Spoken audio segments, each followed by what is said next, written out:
Hey everyone, welcome to episode 253 of the Sports Ballers podcast. I'm Cory Puffett, your host for the evening, and on tonight's show we'll cover another Ravens victory for Evan, Eric's Saints winning by a score closer than the game really was, and a Lions loss I kind of expected but am no less disappointed by. We'll react to those and more from Week 2's slate of games, make our picks against the spread for Week 3, and add our thoughts to the national discourse of another exciting game for Coach Prime and his Colorado Buffaloes. Buckle up, because it all starts now.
Hey everyone, welcome to episode 200.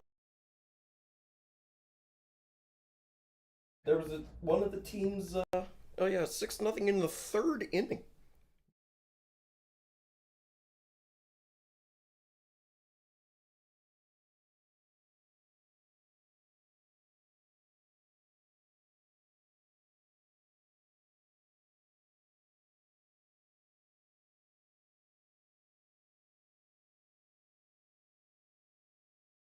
Hey everyone, welcome to episode 253 of the Sports Ballers podcast.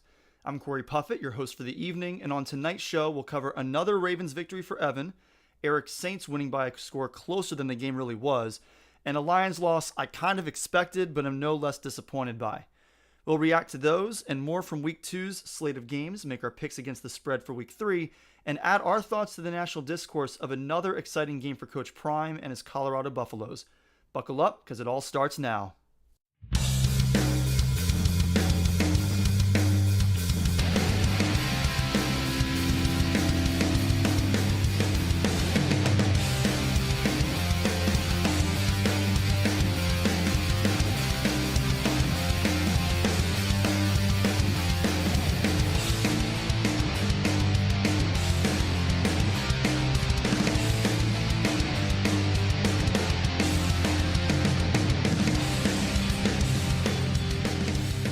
Hello and welcome to episode 253 of the Sports Ballers podcast. I'm Cory Puffett, as you just heard, joined as always by Eric Meyer and Evan Ash for the second time today, because the first time that we tried to run this show through, for some reason, our microphones disconnected from our app. But we're here now. How are you guys doing? Doing good. We're working out the bugs of podcasting over here. It should be noted that The one time that Evan and I went and saw the Tony Kornheiser podcast, they had some technical difficulties and they had to run it back and do a whole segment again.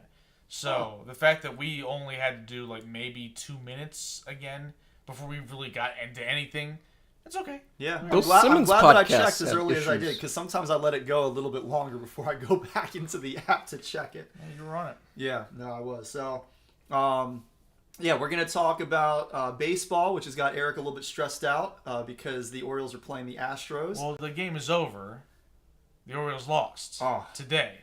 But they won the previous 2 games. They won the series in Houston, which is... And at least now that this game is over, the stress is gone. No, it's not. The stress is gone. Like, you're not worried about whether they're going to win this game or not. Yeah, that part's over. And again, the Orioles, the fact that I expected them maybe to win 1 out of these 3 games.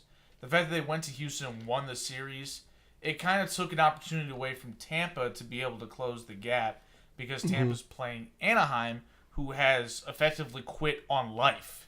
Not just baseball, but Everything. on life in general. Like, it's the most horrifyingly bad run franchise this side of the Oakland A's. So, the fact that the Orioles were able to take 2 out of 3 and not really concede any games at least in the win column to Tampa Bay when going to Houston, who has to win games, by the way, Yes. because they're in a hell of a fight for the AL West. The fact that they took the first 2, won in ridiculous fashion. The Orioles had no business winning on Monday.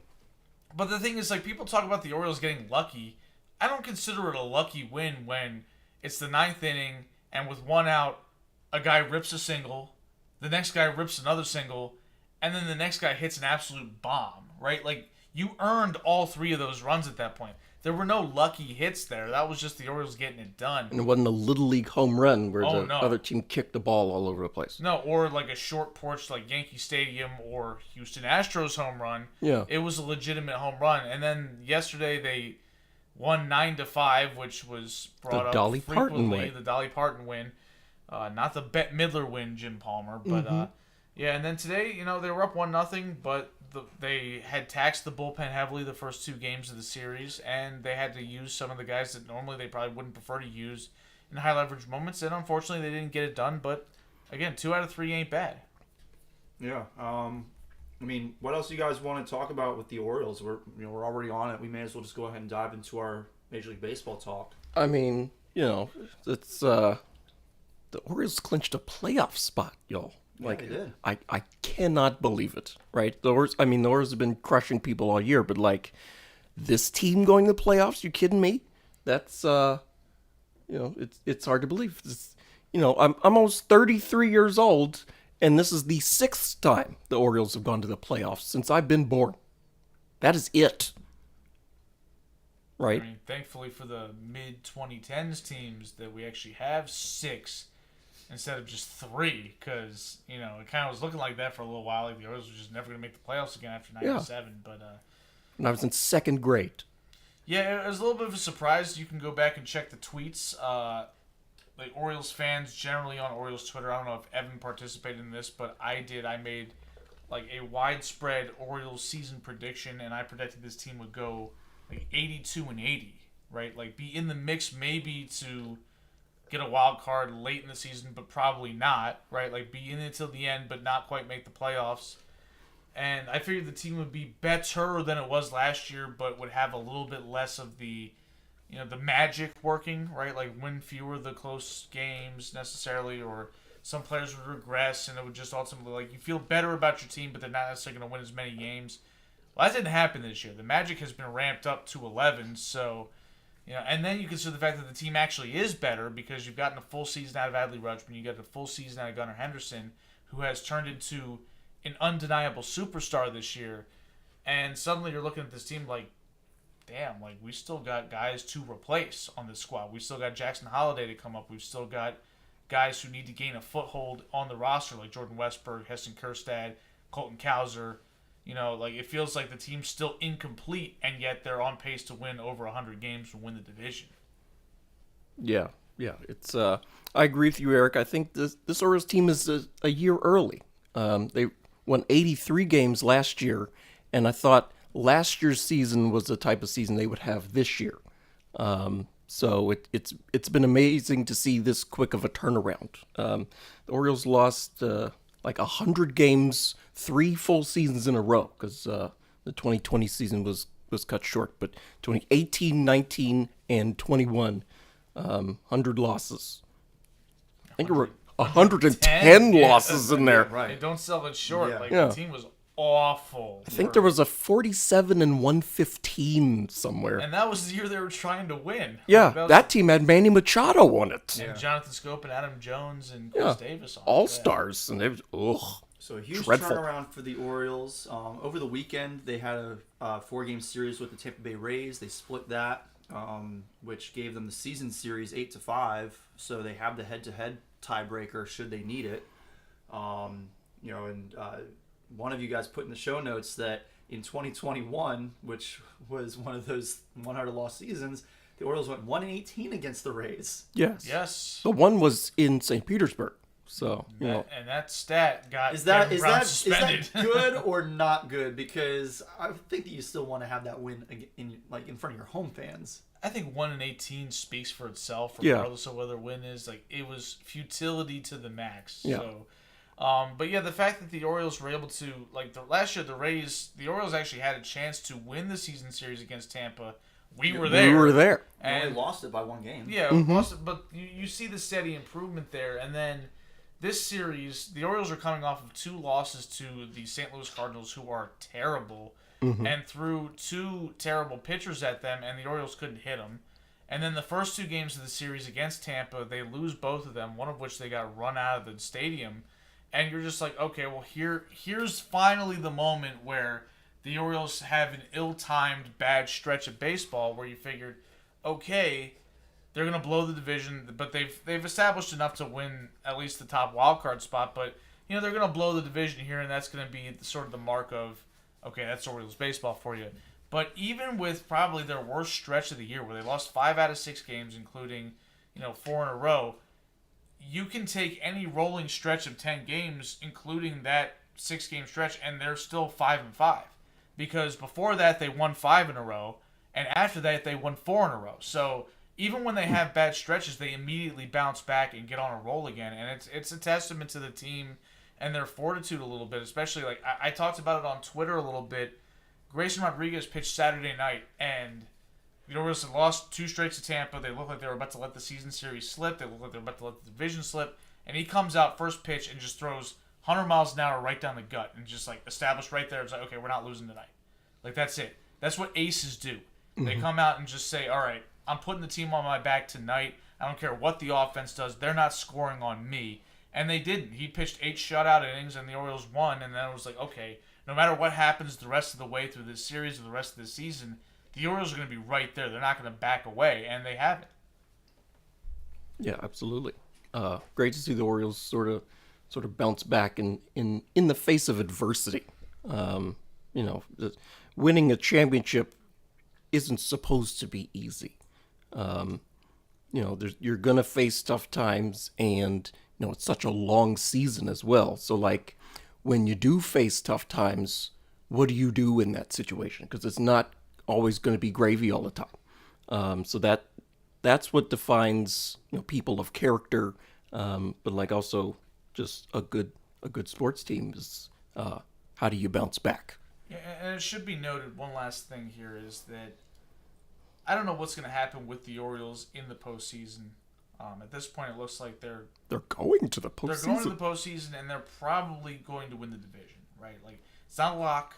No, but they're definitely in the better position to win the division, right? The Rays have 10 games left. The Orioles including 6 games against Toronto. Yes, who are definitely trying to win because they're in the wild card mix. Meanwhile, you guys have 4 against Cleveland, 2 against Washington, and 4 against Boston. Yeah, the schedule, after the Orioles got out of Houston, the schedule definitely shifts to favor them. Yes. And if the Orioles go 6-4 in that stretch, the Rays would have to go 9-1. Which is unlikely in You that know, schedule. so Against all those games against There's no Toronto. way the Rays don't lose 2 of those 6 games against Right, Toronto. and again, I don't count the Rays out for anything because they've shown they can win, but whose position would you rather have at this point? Clearly the Orioles. And And I'd rather be trailing right now. yeah, I'd rather be trailing without the tiebreaker and a tougher schedule. I agree. But another thing is, like, the Orioles have proven that no matter what happens, like, people are always like, they're not going to be able to beat the best teams in the American League. They've done that all year. And they've done it in the last week. Right? Like, they split with the Rays. They, in terms of run differential, I think they actually ended up outscoring the Rays in that series. If not, it was maybe tied. And then against the Astros, they beat them 2 out of 3 on the road. Those are the teams, or the type of teams you're going to face in the playoffs.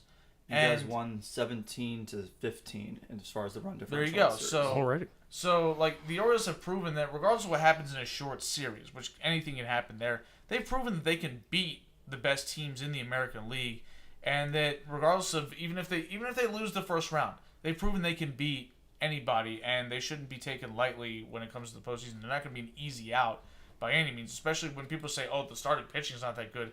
Grayson Rodriguez and Kyle Bradish have looked as good as any 1-2 of any playoff team in the American League for the last 2 months of the season. So, And you don't need 5 starting pitchers in the you really only postseason. need 3 or 4. And sure, the Orioles don't have the best, but their top 2 are as good as just about anybody's top 2 with the way they pitched lately. So, And the fact that, as you said, yeah, you go through like these cold spurts where like you just can't get a win, but then you win a bunch of games in a row. Some of those games, players who are deeper on your pitching rotation are starting, and you guys are winning. Yeah, Dean Kramer's been great the last couple of months. Kyle Gibson has 15 wins this season. I don't know how that's happened. Yeah. But like, you even consider the fact that John Means has returned, and his 2 starts, he's looked pretty good. And he might end up actually being one of their starters in the playoff rotation. In fact, I think that I would give him the 4th spot right now. And if The 4th spot? Who gets the 3rd spot? probably Kramer? Yeah. Oh, dear. That's what I would think too, but Kramer has actually pitched really well the last 4 months, so I would give him the benefit of the doubt. But the fact that Means is even a factor, given the fact that he just came off of, a 16-month sabbatical with Tommy John surgery. He the pitched fact in April of 2022, and it's now September of 23. Yeah, so the fact that you feel like you can put him in your starting rotation after 2 starts, that is an unanticipated benefit to this team. Mm-hmm. So that's, I think, pretty much all we have on the Orioles. Any other? Yeah. Just want to mention, the Orioles picked up Ryan O'Hearn off the scrap heap from Kansas City, and he's batting over 300 for the Orioles this year. And then Heston Kjerstad hit a home run on last night, Tuesday. Yeah. Second one. Yeah, his second career home run, and it was Heston Kjerstad who was drafted 2nd overall in the 2020 draft, and then before he could even make his professional debut, he came down with COVID and then developed myocarditis after that, so he didn't play at all in 2020 or 2021, and then at the beginning of 2022, he hurt his hamstring or quad or something. Yeah. So he was out a couple. He was out a couple of months because of that.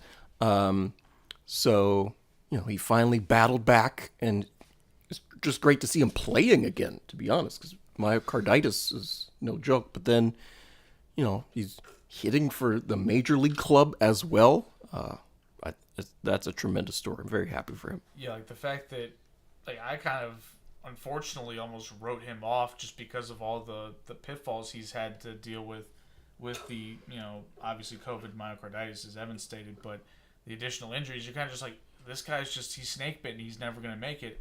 And then as soon as he's actually allowed to play baseball and he shows up to spring training, he's just crushing homers, and you're like, oh wait, yeah, we have this guy too. And he's kind of been forgotten about, but he's actually legit.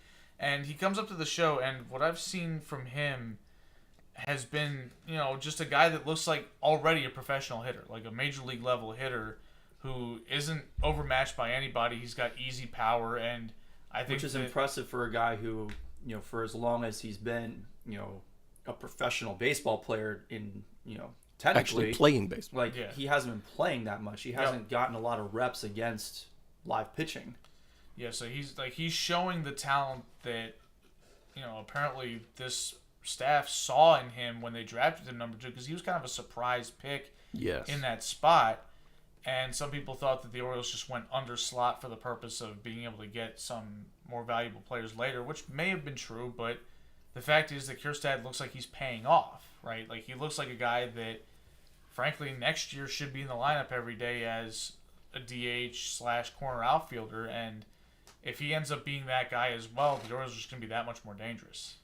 Kjerstad, when the college baseball season shut down in 2020, he was the best hitter in the SEC. So, he wasn't, like a Daniel Jones type pick. It was such a reach at whatever. Like, no, this guy was pretty good. He just didn't, wasn't as flashy as, Spencer Torkelson, who sucks. Or, Does he suck, or is he just, where he at, though? Right? Well, he's not He wasn't on the All-Star team. That's true. He's not on the playoffs. Neither was Heston Kjerstad, though. Yeah. Spencer Torkelson, not it.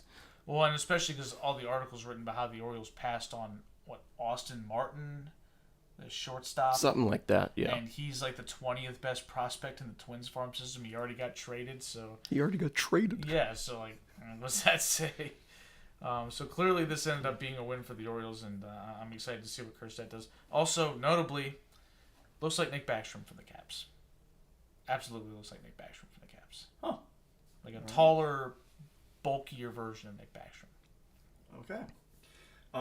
Not really much to speak of on my Yankees. I said last week, it's Quit done. on them. Yeah, I mean, it's football it's season. football season. It's time to You're move gonna root on. for- If we're not in the playoff picture, Which you're not. technically we're not eliminated. Our elimination number for the wild card is 4. We're 7.5 games back with 13 games to play. So you're technically correct. So- the best kind of correct. Yeah, Good for you. I am. But it's done. We're 18.5 games back. We're not in last place in the East anymore, so that's nice. We got a 2-game lead on, That's true. The on Red the Red Sox Sox. have slipped up a little bit lately. But that's all that really needs to be said about my woeful, pitiful, just absolutely pathetic Yankees. I mean, So let's talk a little bit You're about above the 500. yeah, a game above 500. They've got woeful, pitiful, That's not pitiful. embarrassing. Where's 47 and 115 on the Yankees ledger? it's That's not- woeful and pitiful and definitely embarrassing. embarrassing. given That the would be, Orioles. let's just bomb New York. And just, They are the Bronx Bombers, after all. Yeah, sure. I mean, the Yankees have the restart the entire city, build it from scratch. Shut down the program. just change it back to New Amsterdam. The Royals are on the schedule, right? So those are some layups, That doesn't matter. I mean, The Yankees are toast. yeah, they are. Yankees are tough. So let's talk about the Major League Baseball playoff picture as a whole, because we are winding down. We're inside the last 2 weeks of the season. The Braves and the Dodgers have clinched their divisions in the National League East and West, respectively. The Brewers are trying to clinch the division in the NL Central. Their magic number is 6. In the American League, the Twins in the Central their magic number is 3. And the Astros lead the Mariners and the Rangers by half a game, so the West is very much up in the air. And the Astros loss the other day guarantees that they are not in play for the number 1 seed in the American League. It's either going to be the Orioles or the Rays.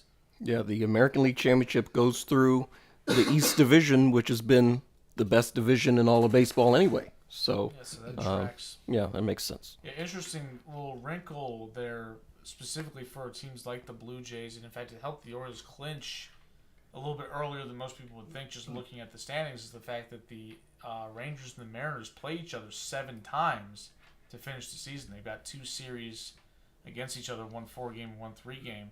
So that obviously, the Orioles the magic number hadn't reached 163 in the combined wins and losses, but since you know that one of those 2 teams is going to lose at least a certain number of games, that gave the Orioles the mathematical in to be qualified for the playoffs.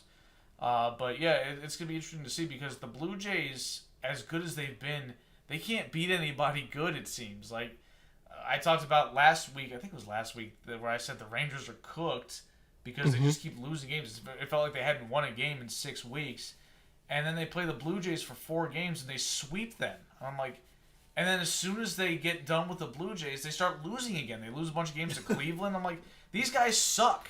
They're no good. They're terrible. And yet the Blue Jays find a way to lose to anybody with an above 500 record. So it'll be interesting to see if the Blue Jays can take advantage, especially because they have so many games against Tampa Bay. Yes, I know that was awkward. Evan's laughing. But they've got so many games against Tampa Bay, who, if you didn't know already, is an above 500 team with a lot to play for. They've got to win some of those games to take advantage of the inevitable losses that are going to be handed out between Seattle and Texas so that they can actually gain ground in the wild card race. Like, when those two teams play each other, it does you no good if you just keep losing games. Yeah. Yeah. The Blue Jays, I think it's also worth noting, the Blue Jays, like, after the head-to-head tiebreaker, the next tiebreaker is your record within your division. The Blue Jays have just been getting pounded by everybody in the American League East. Do they use that for the wild card, though? Yes. That seems weird. It is weird. That is weird, yeah. Because it should go straight to, like, record against... Like all of the American League. Yeah. That's what I would have thought as well. But no, it was intra-division. Because record. that's not fair to a team like the Blue Jays, who are in a better division anyway. Like, they played better opponents. Well, I mean, just, I don't know. Don't suck, right? Just... I mean, that's good The advice playoffs aren't for anybody. Yeah, in the any playoffs aren't for the situation, bad sports teams. Or not, Yeah. Don't suck as a person. But Don't suck as a team. But typically, like at least in the NFL, like normally you try to look at, okay, who have both teams played as the priority versus Yeah, that's what I thought looking as well. at who somebody else played that isn't who you played. That's the opposite of how you try to glean who's the better team. Yeah, like for our fantasy league, like we roughly follow the NFL's tiebreaker rules at the end of the season, and yeah, for the division, we might look at the intra-division record, but when you're playing for the wild card, we skip that tiebreaker. Yeah, because it doesn't make any sense to use that for like between two teams that aren't in the same division. Yeah, like you have weak divisions and strong divisions every season. I mean, But I don't feel bad for the Blue Jays because I hate them, and they went 3-10 against the Orioles, which is sad. So that is real bad. like that's dismal. 3-10. Like that's something I would expect the Orioles to do when they won 52 games, is to go 3-10 against a division opponent. So there you go. Yeah, that's a big yikes out of the Blue Jays. So meanwhile, on the National League side of the wild card race, we've got 7 teams all within 5.5 games of a wild card spot. The Phillies have the advantage right now on the number 1 wild card spot. They're 3 games ahead of the Cubs, who hold the last spot right now. Arizona is half a game ahead of the Cubs. And then on the outside looking in, you've got Miami half a game out, Cincinnati a game out, the Giants 3 games out, and the Padres The 5.5 Padres, games out. yes, Woof. they're They're done. I mean, yeah, they're done, but they're on the page, right? You don't have to scroll as far down to see them anymore. Yes, if they made the in the hunt graphic like they do in the NFL or Major League Baseball, technically the Padres would still be on there for maybe a couple more days before they just knocked them off. Yeah, I mean they've got the Cardinals this week. That doesn't matter. I mean, The Orioles lost a series to the Cardinals, and so did the Rays. oh yeah. Well, I mean they swept the A's and the Rockies. They've got the Cardinals, the Giants, and the White Sox to finish out the season. So a bunch of bad teams, but they still have to like. But they still have to need win. A lot of help too. Yeah, but like I mean, anything can happen, right? The 07 Rockies won like 18 out of 19 games or something to close out the season. That was And then they crazy. went to the World Series. Yeah, and then they went to the World Series and didn't win any of And they those. got swept. Yeah. But the problem with the Padres is I don't know. I feel like every time they start feeling like they get some momentum, they Padre, right? Like they fall apart.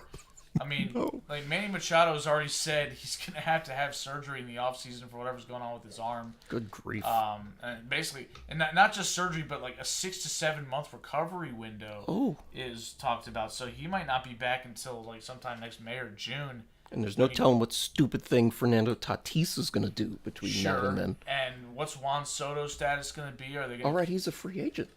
Is he a free agent after this year? I thought he was. Well, let's see. He was a rookie in 2018, and then 19, 20, 21, 22, 23. He should have one more year on this deal because I'm sure the Nats manipulated his service time. So Okay, I'll but we check. can double check that.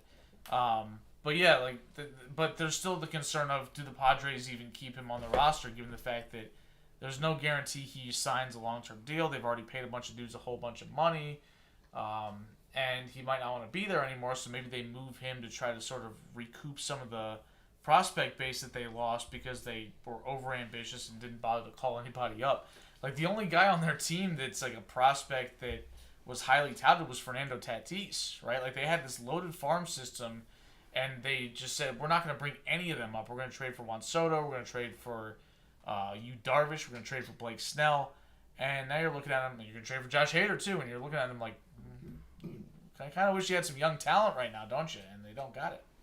Soto Alex was a listening. free He's agent pretty in sure that's- 2025. Yeah, he said he thinks Soto has one more year of arbitration. Yeah, he does. That's what I thought. Someone is listening. I think that's more important I'm news. proud of myself for mathing it Alex out. like always jumps into the chat. He's always okay. listening. Yeah, Okay. I Appreciate mathed it that. out. We have one I had fan. it right, because I was like 2018. He didn't start the whole year, so he's only had 5. This year will be his 5th full year of service time. So there you go. Anything else on baseball before we move on? No. All right. I got a shout out, but I'll use that for shout outs. Okay. Let's get to some football. We'll start with the college game because Saturday night there was a game that seemed like everybody was tuning into. Even Except I tuned into it. Yeah, I was surprised about that. I was like, Corey's watching college football. Not So just we college football, but Pac-12 after dark at that. Yes. So we got back late from we went down to Richmond for cross country. We had a relay meet and it was under the lights. So I got back around midnight to the school, just after midnight. Got everything together and then went home. Get home, it's probably 12:30, and this game is like maybe late third quarter or maybe early fourth quarter. So like I'm like, all right, it's Coach Prime. It's Colorado. They're playing against Colorado State. Seems like it's a pretty close game. Let me check it out. So Rashonda already had it on the TV, and we're just sitting there watching. And ultimately it went into overtime, and I was like, I need to go to bed. Like I've We been just up. called an overtime, 5 overtime game the day Yeah, before. we'll get Yeah. to that in a minute. We'll talk know, about that game too. This only had 2 overtimes. Come on, man. I mean, I can't predict the future. I don't know that this is going to end up being a 2 overtime game. That's true. It's overtime. It's 1 a.m. I'm tired. I've been like in a bus for the whole day. It was 2 a.m. Yeah, it was. When it was- started overtime. Yeah, Yeah, it probably was close to 2 a.m. Yeah, Mm-hmm. I was. Yeah, I was exhausted. Had a long week, just super stressful. So I went to bed. Woke up the next morning and saw that Colorado had, in fact, outlasted Colorado State in double overtime. But a record 9.3 million viewers for this game, and I was one of them until about 2 a.m. Yeah, like I talked about this again on Twitter, which is probably not the best place to talk about anything, but I posted that to me Pac-12 After Dark was the thing that I turned on when I stumbled back from the bar in college, and it was 2 a.m. and just flip on the TV and maybe catch the back end of some goofy college football game that's happening on the West Coast. I don't actually care, right? Mm-hmm. This is just something to do until I fall asleep, air quotes, for that. And what are you looking around for? Why do we need air quotes when I fall asleep? Because it's more like pass out. Oh. But, I I'm thought still that was- falling asleep. Sure. But yeah, like this game, I was like, okay, I'm turning. I sat down at 10 whatever because I didn't know. Like I think Florida and Tennessee were playing, and that Tennessee lost, of course. game lost badly to a bad Florida team. But anyway, I was like just waiting for this game to start because I wanted to see it, and they finally cut to the game, and I'm like, I was glued to my chair the entire time. I was like, I'm watching this whole damn game, and I'm like, why am I staying up late? Like, for appointment viewing of watching Colorado versus Colorado State. The Buffs versus the Rams. I'm like, This sounds like a joke. Like, if you asked me a year ago when I watched this game, I'm like, this game wouldn't even be aired on television. No. Like, it would be on, like, do they even have a Pac-12 network or something like that? That's the reason why the Pac-12 was dissolving, because they couldn't get their network off the ground and they couldn't make any money. Yeah. So, like, maybe you'd find it on Nickelodeon or something, but, like... It'd be on literally- Nick Jr. It absolutely would not be on ESPN. Yeah. And sure enough, this game's on ESPN. The Rock is there. Like this is just a College level, Game Day was there. This is a level of ridiculousness that, frankly, shouldn't exist for these two lackluster programs. But given the fact that Coach Prime was there, it made all the difference, and the game lived up to the hype just because Colorado State came to play. Yeah, I had a similar well, not similar, but I had a story as well, I guess. I was at Hershey Park on Saturday, surprise, surprise, and I got home around like 10 after 1 or so, and I just flipped the TV on. I'm like, oh, it's a close game. And like, I thought Colorado was going to roll Colorado State after there was some bulletin board material this past week, but that's not what happened. was also going to that game ranked where Colorado State was not. I mean, Colorado was. is Colorado State even? They're FBS, but like they're in the Mountain West or something. I don't even know what conference. I know they're not in the Pac-12 or Pac-6 or whatever. Well, it's now at this point. Pac-2, Pac-2, and they're playing each other this week. There you go. It's just Oregon and Colorado. But yeah, like I knew that Colorado was favored by probably what I think it was like 24 23 points or something, Yeah. like 23, 24 points, depending on when you got the line. But, Congratulations if you picked Colorado State against that line. yeah, they covered, but By a lot. yeah, it wasn't like when it went to overtime. It was like, well, they're gonna cover. So, but yeah, it was a great game. Colorado State seemed to take certain things personally just because of all the hype. Like we saw the dirty hit that was levied against Colorado's top wide receiver. Yeah, apparently it's like a lacerated kidney or something. Lacerated liver. Which I'd never even heard of. I've never heard of that either. I've only heard of a lacerated kidney as a football injury because of Andrew Luck, which was a shame. I'd heard of it because it's a car accident injury, Yes. like where people Well, get yeah. shaken around so violently. Yeah, that makes more sense than playing tackle football. To have a lacerated kidney or Or a lacerated lacerated liver. liver. Good God. So, like, unfortunately, that young man who delivered the hit has been receiving death threats. I mean, again, it was an illegal hit. It was a dirty hit, but he doesn't deserve all that. No. And Jay Norvell was acting like a clown, as Evan alluded to, talking about Dion apparently not acting like an adult because he wears sunglasses and a hat or something like that. And I'm like, Coach Prime is so much more relevant than you will ever be. Oh, well, yeah. Like, he could have never decided to coach football, and 100 times the number of people that know him, you know, like there's 100 times the number of people that know you versus him, right? Like, it's not even close. Like, you're Jay Norvell. I don't even know who you are. I didn't know who he was until he said that. I thought he was Well, related there to you go. Now Mike you know. Norvell. Maybe that was his whole game. His whole game, especially considering that he's talking about Dion not taking his hat off when there's plenty of press conferences that show Jay Norvell wearing his stupid visor. So maybe he wants to get off on a technicality because the visor's not a hat, but I also am a firm believer that visors are lame. So, you know, there's that. And I say that as a Saints fan who rooted for Sean Payton for years. Wear a hat, dude. The visor is lame.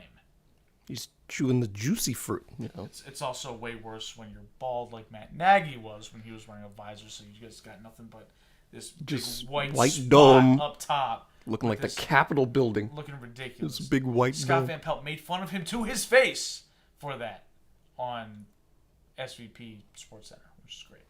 The touchdown pass to force overtime, that was a terrific play. Oh, yeah. Oh, yeah. Like, just the read, the mobility out of the pocket, Oh, yeah. to look off the safety and open up your receiver that way. Gotta look off the safety. It's great. Looking off the safety. It was textbook. It's like the thing that everybody talks about that most casuals don't think is real. Mm-hmm. You gotta look off the safety. I'm like, is he actually looking off the safety? Yeah, actually he is. Yes. Like, he's not staring down his receiver. That's the thing. So let's talk a little bit about this week's schedule. We got a number of games between ranked opponents. Not big noon Saturday because only one of those two teams is ranked. It's the number 16 ranked Oklahoma Sooners at Cincinnati. Yeah. Big 12 game.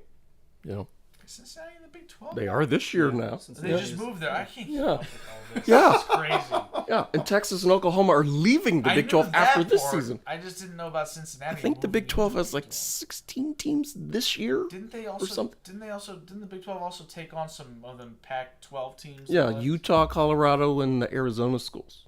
They're taking Colorado back after Colorado left like 10 years ago. It's wild. We already alluded to number 19 Colorado at number 10 Oregon. That's a 3:30 game on ABC. I'm just gonna say it. I think Colorado's gonna get smoked. Probably. I mean, But they also- should. They're playing against a higher ranked opponent on the road. Yeah. They were playing. They should against get a- smoked. They were playing against a higher ranked opponent, I believe, on the road against TCU. Yeah, that was in I think Fort so. Worth. Right. I was So- just gonna Also, say, Bo but will Nix they? is They not should great. get smoked, but will they? Bo Nix sucks. Yeah. Number 22 UCLA plays number 12 Utah. That's another 3:30 game. You can catch that one on Fox. And at the same time as those last two games on CBS, you can catch number 13 Alabama hosting number 15 Ole Miss. Connor Norby just hit a grand slam. Another one. He hit one like He hit one like 2 days ago. Yeah. Your boy. Mm-hmm. Later in the evening, 7 o'clock on Fox, you can catch number 14 Oregon State at number 21 Washington State. 7:30 on NBC. We got number 6 Ohio State at number 9 Notre Dame. That should probably be the best game of the week, which makes sense because College Game Day will be there. Mm-hmm. I mean, any game that involves Notre Dame, I have a hard time labeling the best game of the week. But it is the only game between two top 10 teams. Yeah. They're hosting Ohio State, which, Ohio State's going to run them out of the barn. They all out of their own barn, yes. no less. Doesn't matter. It's going to happen. When was the last time Notre Dame beat like a playoff caliber team? Was Rudy with them at the time? Yeah, so was Joe Montana. And number 24 Iowa plays at number 7 Penn State. That's a 7:30 game on CBS. Evan, your Georgia Tech Yellow Jackets are at Wake Forest playing the Demon Deacons. Yes. 6:30 on the CW. On the CW. There Yeah. are football games? I did not know that. I was today years old. I was this minute years I old. was joking about people out. playing on Nickelodeon. Exactly, This is yeah. almost as bad. Yeah, yeah. CW. The CW. Catch a rerun of Supernatural afterwards, too. Great. And Smallville. You watch The Flash and Arrow. Yeah, and Supergirl. Jeb Bush weirdly was like, she's hot. And I'm like, you're like 4 years older than him, dude, you weirdo. What's wrong with you? But, yeah, that's okay. Yeah. ACC football on the CW. You know, there was Raycom Network. I And, remember Raycom. I remember watching the Yeah. Terps play basketball on Raycom. Yeah, there was It like Raycom Channel and- 6 or something like that. Yeah, That was no, terrible. those games. Mhm. Before we move on to the NFL, just real quick, Eric and I called a high school game on Friday. We were in the middle of talking about this when I discovered that the audio was not working on the podcast. We had to restart. But DeMatha was hosting Roman Catholic on Friday night. What's the mascot again? The Cahillites. Hillites, okay. I'll take your word for it. It sounds like a Monty Python skit, like where they thought that the word night was pronounced Knigget. So, you know. Get a little, yeah. Get in trouble over that one. A little close. I was very careful. Like an FCC violation here. Not quite, but Nobody listens to this, though. Gee whiz. the FCC definitely does not listen to this. So we're good. But no, so Roman Catholic actually a pretty solid team. Yeah. They were competitive. Quarterback was nice. Yeah, their quarterback was good. They had some decent receivers. Their defense was tough. I mean, it was a defensive battle through the first half. It was like 3-0 at halftime. Yeah. And then it wound up going to overtime 15-15. 15 to crazy 15. score. No safeties in there. There was so much insane stuff that happened in this game. So you got to go back and watch it. yeah, you should go back and watch it. It's on DM Stags TV on YouTube. You can find it under the live broadcast section. But in overtime, Roman Catholic gets the ball first. They drive down quickly for a touchdown, and they line up for the extra point, and they fake it. They run the fake. They get the 2-point conversion. So DeMatha goes second. They know that they need the touchdown, the 2-point conversion. Well, on the very first play from scrimmage, it was the first or second play, but it was from the yard they started at the 25-yard line. Denzel Gardner manages to escape the pocket and then just turns on the jets down the sideline and gets to the pylon. I knew he had some wiggle. I didn't know he had that kind of movement. That was impressive. And then we got the 2-point conversion, so it's 23-23. And then neither team could score for the next 3 overtimes. You have another regulation overtime where both teams run plays from the 25, but they both shanked field goals. And then after that, they start just running alternating 2-point conversions, and they kept failing. They kept failing. So in the 5th overtime, Roman Catholic gets the ball first. They don't get it. And DeMatha gets it, and a really nice throw, but still, I couldn't believe that Cody Williams actually caught the pass from Denzel Gardner, but DeMatha wins on a 2-point conversion 25-23 in 5 overtimes. Yeah, I have my eye on Cody Williams pretty much the entire game. He wasn't doing a whole lot as a receiver, at least in terms of catching passes, and then he catches the most important pass of the game. But yeah, Roman Catholic, I don't know what happened to them when they started going to the alternating 2-point conversions. They fumbled the snap on all 3 of them. Yeah. Like, how does that happen? Like, there was the one play where it got nullified by a penalty, and then they ran it again and they fumbled the snap. So, Right. like, 3 out of 4 snaps they fumbled the penalty. The 3 out of 3 that counted, they fumbled the snap and effectively just gave up their opportunity to win. We thought DeMatha might have had a chance to win at the end of regulation because, remember, they kicked Roman Catholic. They scored a touchdown to tie it, and they had an extra point, but DeMatha blocked it, and it looked like they were going to be able to house it, but apparently high school there's Right. no returning an extra point attempt for 2 like there is in college and now in the NFL. So that sent it to overtime. Yeah. I think Roman Catholic missed 3 extra points. Like at least had multiple PAT attempts blocked. Something in like the that. world? They were, Yeah, it was rough. a mess. Because they made their field goal. They were leading 3-0 at halftime. Yes. They had hit a field goal. But they missed their PATs, and they had 2 red zone opportunities at the end of the first half we talked about where they couldn't score. And it was just, like, honestly, we're DeMatha guys here. We're in the school as we speak. But I think I got kind of lucky to come away with a win there. Like, Yeah. It felt like No, they you should have did. taken an L. And, We absolutely did. But hey, they executed the small things when Roman Catholic didn't, and that saved them. Yeah. So another game this weekend. Eric won't be there. I have a shout out related to that game, so we'll get to that later. But let's go ahead and jump into our NFL talk because we are nearing the hour mark of the show. Yeah. Technically we're at like 42 minutes because we had to restart, but yeah, we're getting up there. So that's not really close to the hour mark. Precise. Yeah, a little bit. Okay. Let's go. Ravens. Mm-hmm. Evan, your team. Beat the Yes. Bengals in Cincy by 3. Yes. Talk. Okay. Eric is leaving. So anyway, I'll whine about the Ravens being in first place, I guess. Yes. So You do the same about the Orioles. exactly. It must be a Baltimore thing. It is, right? Every good Baltimore fan knows that the league is out to get us. So, that's just kind of how that works. The Ravens won in Cincinnati 27-24.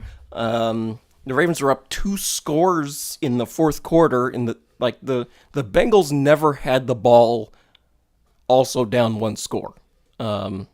So the teams sort of match score for score or punt for punt in that situation. Lamar was very efficient. He was, I guess, more cognizant of holding on to the football, unlike week 1. We saw more out of Zay Flowers. We saw more out of Rashad Bateman. I think he got some mention in there. You saw something out of Mark Andrews, who Yeah. actually played. Mark Andrews played and caught a touchdown. Nelson Aguilar caught a couple touchdown. catches. Yeah, of all people, Nelson Aguilar. So that was great to see. Let's see, in the injury front, Odafe Owe got injured. Odell Beckham Jr. got injured. People already injured. Ronnie Stanley didn't play, the left tackle, and center Tyler Linderbaum didn't play either. But the Ravens' offensive line was able to hold up pretty well against the Bengals' pretty stout front, I would say. So that was nice to see some some backups at the most critical positions, being able to hang and not being a complete liability. So yeah, Ravens moved to 2-0. The Cincinnati Bengals, unfortunately, moved to 0-2. Joe Burrow says he re-aggravated his calf injury, which, I enjoy watching Joe Burrow in the NFL because he's got a lot of gumption, and he seems authentic, right? Authentically confident. Yeah. The type of guy you like on your team and hate if he's on the other team. Eric is back triumphantly. Yeah. Yeah. Would you like to explain? It's not appropriate to. Oh, gee What- whiz. Okay. All right, we'll skip over that. Evan was actually not complaining as much as we would have thought. It was a about restroom break. Let's start talking about. But Yeah. that's good to hear though, because the Ravens played great. What's the problem? Yeah. It was refreshing. Good to see. So, On to Indianapolis. Ravens hosting the Colts on Sunday at 1 o'clock. I don't know the status of Anthony Richardson. He left his game with a concussion. Yeah, he self-reported his concussion, which was interesting because you don't see that very much in the NFL. But I respect it. I wish that more players would do that. Like, you got to take care of Your number brain. one. Well, you got to take care of number one. You got to take care of your brain. That's first and foremost. I like Anthony Richardson a lot. Like, I think that he's an exciting player. Seems like a good dude. But, this is a concern, though, because he didn't leave the game against Jacksonville in week 1, but he got shaken up late on a big hit there. Yep. He gets concussed, apparently, in week 2. It's going to be something that he's going to have to manage as, a physical running style quarterback, where he's going to have to figure out how to avoid taking some of those hits, because we've seen even the biggest and toughest guys like Cam Newton, like, there's a shelf life on that type of thing, and he's going to have to figure it out. But yeah, I'm glad that he's self-reported, because that's extremely important, right? Like, that's what we want players to do, is to take care of themselves. Like, sometimes players, like, the opposite would happen, where they go out of their way to say they're not concussed so that they can stay in the game. Mm-hmm. Whereas here, he's like, no, I'm going to take care of myself. So, credit to him for that. Yeah, I respect that a lot. Eric, you want to talk about... I'll talk about my lines first. We'll kind of go more or less in the order that the games happen, because you guys just played 2 days ago on Monday night, one of 2 Monday night games, and we get another double... Not even a double header, because they play concurrently. Like, I didn't like that. I hate that. It was bizarre this Monday night. We'll get to that in a minute. I'll start the Orioles game too, and they were in a barn burner on Monday. It was insane. That was going on. I'll start with my Lions. We had a 21-14 lead late in the third quarter, and then our offense just disappeared. It was like in week 1, the offense disappeared for a while in the middle of the game against the Chiefs. But in that case, the defense was still pretty good. The defense kept the Chiefs at bay, kept the Lions in it, and allowed us to pull off that upset. This time, the defense just absolutely disappeared and let the Seahawks go on a 17-0 run. We needed a late fourth quarter comeback to score 10 straight points just to force overtime. And then we did nothing with our first possession, and the Seahawks get a big touchdown in overtime to win the game. We talked last week about some of the games that we were... when we were doing our picks, and I picked the Seahawks to beat that spread. I wasn't necessarily expecting Detroit to lose that game, but I knew that it was a possibility. I knew that coming off of a really big season opener at the unveiling of the Super Bowl banner in Kansas City, that's an emotional high to come out of Kansas City with that win. Like, a letdown. I don't want to call it inevitable, but letdowns in that situation are pretty frequent in the NFL. You usually don't see teams come back and perform at what they're capable of doing. Losing that game was really disappointing. We should not have lost the game, but I also sort of saw it coming in a way. So I'm not necessarily too concerned at this point. The Seahawks, I think, are still a good team. The Seahawks were coming off of being shellacked by the Rams, who nobody expected that to happen. Mm-hmm. The Rams certainly seem to be a lot better than we would have expected going into the season, but you still should not have been shellacked when you're a very talented Seahawks team. So I could also see where they were going to want to try and bounce back from that. So, it is what it is. I'm disappointed, but like I said, it was a game that I sort of expected to go a little bit sideways. And hopefully we can bounce back. The big thing with us was Amon-Ra St. Brown missed a lot of time in the second half because he was dealing with some cramps or something. He had I don't know if it happened on the last catch of the first half when he fumbled the ball away, but certainly he did not get as much action in the second half. And yeah, it turned out later that he was dealing with cramps, which apparently Travis Etienne was too. So like, can we drink water, fellas? Like, can we stay hydrated out here? What is going on? Eat bananas, no cramps. Get some pickle juice, something. Also hate bananas. I don't like bananas either. Ugh. Well, again, though, Cory, you kind of alluded to it with... We've been using that word a lot today. But you kind of mentioned the fact that the Seahawks were, after coming off of a loss to the Rams, like, I got to emphasize, when you're 0-1... and you have legitimate aspirations to make a postseason run, falling to 0-2 is simply something you can't let happen.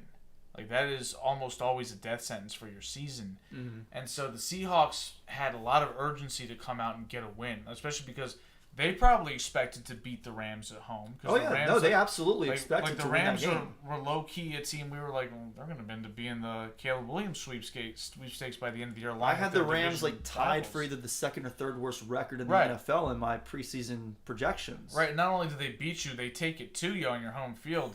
Like, you needed to respond in a big way, whereas the Lions, they logged a win that I think most people didn't expect them to get, even us. Like, even though I think... Yeah, I mean, I picked the Lions to beat the spread, but it was a 5.5 point spread. There was a lot of space there for them to still lose that game. Yeah, like, most people would have said, we expect the Chiefs to win that game, even with Kelsey out, even with Chris Jones not being on the field in the stadium, but not on the field. Kelsey was on the field, but not play. That's true. But, yeah, like, the Lions strike me as a team that is going to have their ups and downs just because they're not really a complete roster, right? Like, their defense still has a lot of holes on it.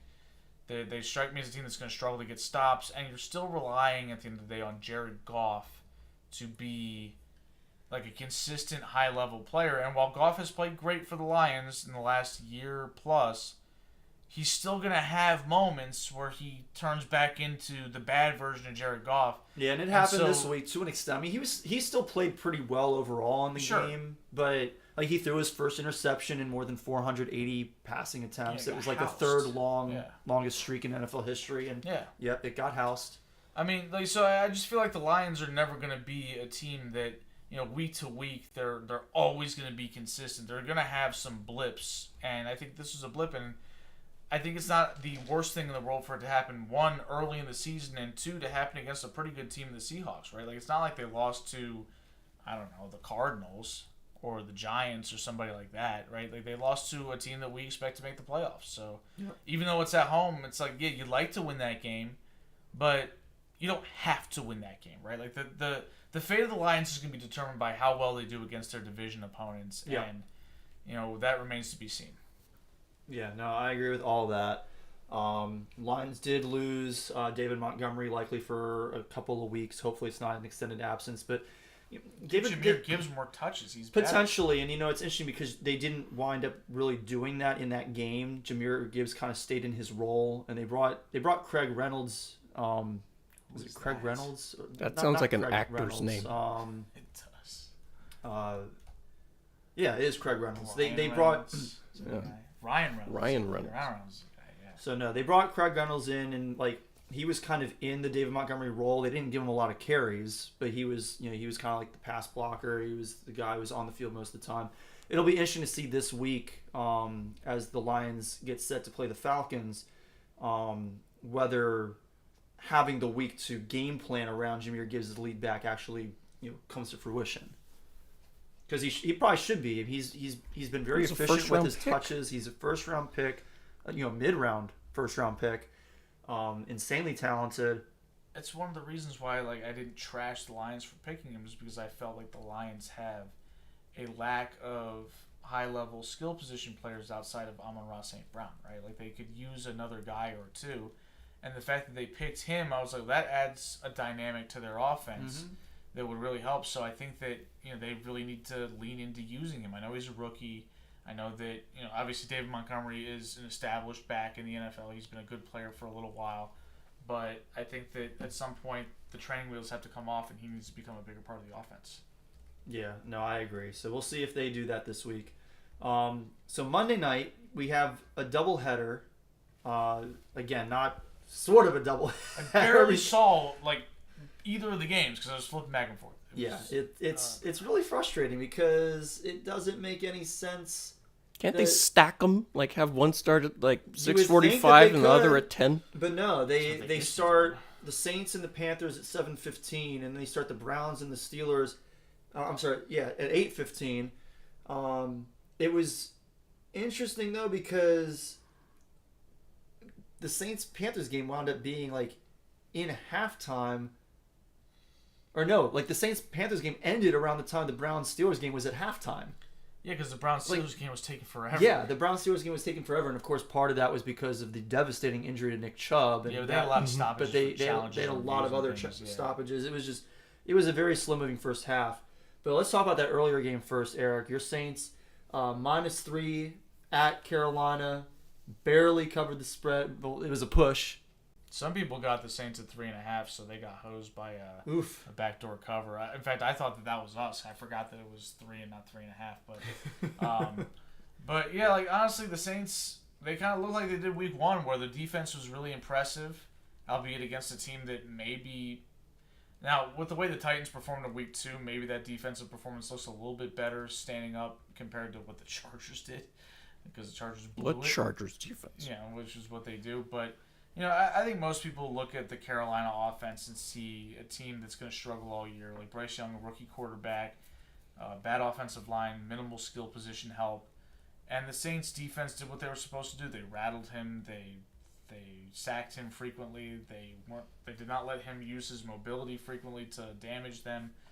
The defense did their job, and the defense is star-studded. They've still got Demario Williams. They've still got did I say Demario Williams? Demario Davis. I have Mario Williams in my head for some reason. Demario Davis, they still got Cam Jordan, who's still a very good pass rusher. They still got Marshawn Lattimore, who they signed recently to an extension. Again, how are they doing this? They're probably cheating. A very lumpy rug in the salary cap office. Yes, indeed. Chris Davis's face, it's extra lumpy. But anyway, so the defense did their job. The offense was still a little bit of a work in progress. Derek Carr, I don't know, man. I don't know about Derek Carr. The offensive line wasn't great either, I should say, but Derek Carr just strikes me as a guy who's like, he seems a little indecisive for a veteran quarterback, especially when he's got legitimately good wide receivers. Like Michael Thomas has played well. Michael Thomas has played. Yes, the fact that he's played, but when he's been on the field, he's looked like Michael Thomas. And Chris Olave is great, and he stepped out of bounds though. But Rashid Shaheed played well too. He had another big catch. He's emerged as one of their very young playmakers. And the running game hasn't been great without Alvin Kamara. Jamal Williams got hurt this week, which is unfortunate. But the offense seems to have been good enough, and Carr just hasn't really thrived yet. And I think part of it is, one, it's a new system, it's a new team. Two, Carr has never really been that great, right? Like he was kind of always a guy we ranked as 12th. He's like the 12th best quarterback in the league. So a guy that your team would be happy to have if you root for, say, the Lions or the Saints post Drew Brees or the Commanders who are pretending that Sam Howell is good now. But in actuality, he's not that great. And I also think that he doesn't have the same benefit of the offensive coaching staff that was there before I ran Sean Payton out of town. Now he's got Dennis Allen, who is a horrific coach. And so there are some flaws there with the coaching staff that hasn't been able to maximize what they do on offense. But, the Saints at this point, I would say that, aside from the Buccaneers who have surprised us a little bit, they still look like they're the best team in the division. They look like a legitimately good football team overall. And, the fact that they only won by 3, but it was basically, 10 or 11? Because they scored a garbage time touchdown. Who cares, right? The Saints were in control of the game pretty much the entire time. They just got to avoid. Derek Carr needs to get past the fact that he's in a new team and he needs to avoid the turnovers, and they're going to be fine. Yeah, that's pretty much that. So, as we kind of alluded to, the late game was the Steelers-Browns game. Alluded is the word of the show. Time. You've been counting? No. I said the 6th time. The Browns-Steelers game, late game, took a long time, and obviously very disappointing for anybody who's a fan of football to see Nick Chubb go down that way. It's the same knee that he just completely destroyed when he was in college at Georgia. You hate to think this way, but it could be a career-ending injury. It's going to be really tough for him to come back from another injury like that. You hope that that's not the case because he's a dynamic player. He's somebody that you really like to watch, and he's also just a good guy. Yeah, Nick Chubb's awesome. He was the best player for the Browns. Yeah. Easily. Yeah, he was. Easily. I live alone. The only other player you could throw in that conversation would be Myles Garrett. Yeah. And I would say Nick Chubb is better. Yeah. I live alone, so I spend a lot of time talking to myself, and I said to myself out loud that Nick Chubb was unstoppable on Monday night. and then I stepped away or turned to the Orioles or something, and I flipped back, and Somebody stopped him. yeah. So it's real heartbreaking. unfortunate. Yeah, and the tough thing was, like, obviously they didn't show consistently, repeatedly, the injury that happened. Yeah, they showed it a few times from like the original broadcast angle, but they never showed the reverse angle that you could see Well, you could online, see how where bad it you was, could yeah. really see how bad it was. But, like, the fact is that Chubb took that injury, and he's such a badass that he, like, just kind of sat there on the field, and you're kind of like, well, maybe he's okay, because he doesn't look like he's, like, going through much. He's on the cart and just kind of looking like kind of annoyed, and I'm like, damn, maybe he's all right. And then I saw the actual angle of what happened. I was like, okay, he's definitely not all right. yeah, he's just one tough dude. He's just that guy, and you know it's a shame because he was the bright spot for this Browns team. Other than, like you said, Myles Garrett. I mean, I think most of the NFL world is rooting against Deshaun Watson at this point because he's Deshaun Watson. But like Nick Chubb being the catalyst of their offense kind of makes you, you know, maybe forget about that a little bit and say, you know, okay, Deshaun Watson's a role player here. And the offense is built around this absolute menace of a running back who is fast, who's strong, who doesn't back down from anybody. And in one play, he's been taken out of the league for at least this year. And it's just such a shame to see for such a great player who's been really good by running back standards a long time now. Like, he got drafted in 2018, and this would be, what, year 6 for him? Like, Yes. At this point, most people would be giving up on him. I'm glad he got his money already. The Browns did right by him and got him paid. Yeah. Unlike we've talked about, like in the preseason and training camp, we talked about guys who, you know, weren't getting their money, like Josh Jacobs, like Saquon Barkley. But it's still such a tough thing to see because you're losing a great player, and I'm sure he wanted to be out there every Sunday or Monday or Thursday or whenever competing, and he's lost that opportunity for at least this year. Yeah. Jerome Ford stepped in and played pretty well. He had one big almost touchdown run. And the Browns went out and signed Kareem Hunt today to a contract worth up to $4 million. So you imagine he's probably going to get utilized. We don't know how much tread he still has in his tires, but he knows the system. He's been there for the past several years as the, it's almost like 1B to Nick Chubb. Yeah, they shared that background, that backfield. He wasn't a typical backup running back, right? Like he got a lot of the third down work, especially in the pass catching roles and things like that. Yeah, I mean, I drafted him in my faculty league because I figured that he could be picked up somewhere eventually. Yeah. I wasn't expecting it to be like this. He's back in Cleveland to replace Nick Chubb. But yeah. So last week we we went through some of the games in our recap of week 1 by going through our biggest regrets, our proudest picks, or the most surprising results. I figured we can do that again. So we'll start with the spread picks that we're most embarrassed by or disappointed in ourselves that we took. I'll go first. For me, it's the Chargers -3 at Tennessee. I'm pretty sure I even said something on the show last week like I know better than to do this, but I'm gonna take the Chargers. Last year it was fade the pack. I think going forward it's fade the Bolts. Probably a good idea.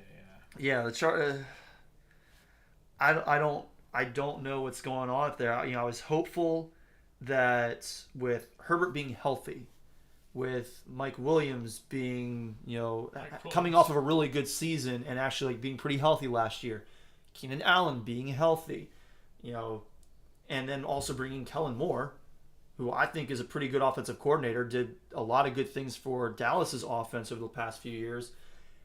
I was hopeful that this was going to be a new chapter in the story of the LA Chargers. And you've yet to mention what their actual problem is, right? It's the other side of the ball. They can't play any defense at all. They can't play any defense, and they still got Brandon Staley as the head coach. Yeah. And then, they're also still prone to the special teams errors. And, issues on special teams is coaching. Because to coordinate on special teams, you need to be able to... bad on special teams for so many years that I don't even think about it anymore because it's just a given. Yeah, exactly. we notice. Mm-hmm. Right. When teams that are good on special teams, they're coached well because you have to have input and cooperation from so many sort of different branches of the team while they're also doing other stuff. So if you have a team that can execute on special teams, that's you're probably doing a good job. And the Chargers haven't been able to execute on special teams this century, right? Like it's always the Chargers who, have to have some sort of fire drill because they ran out of time and they last minute decide let's put the field goal team on there. Yeah, if you ask their coaches about their special teams execution, they probably say they're in favor of it. Yeah. Oh my God. Yeah. Terrible. Bringing that one back. Yeah.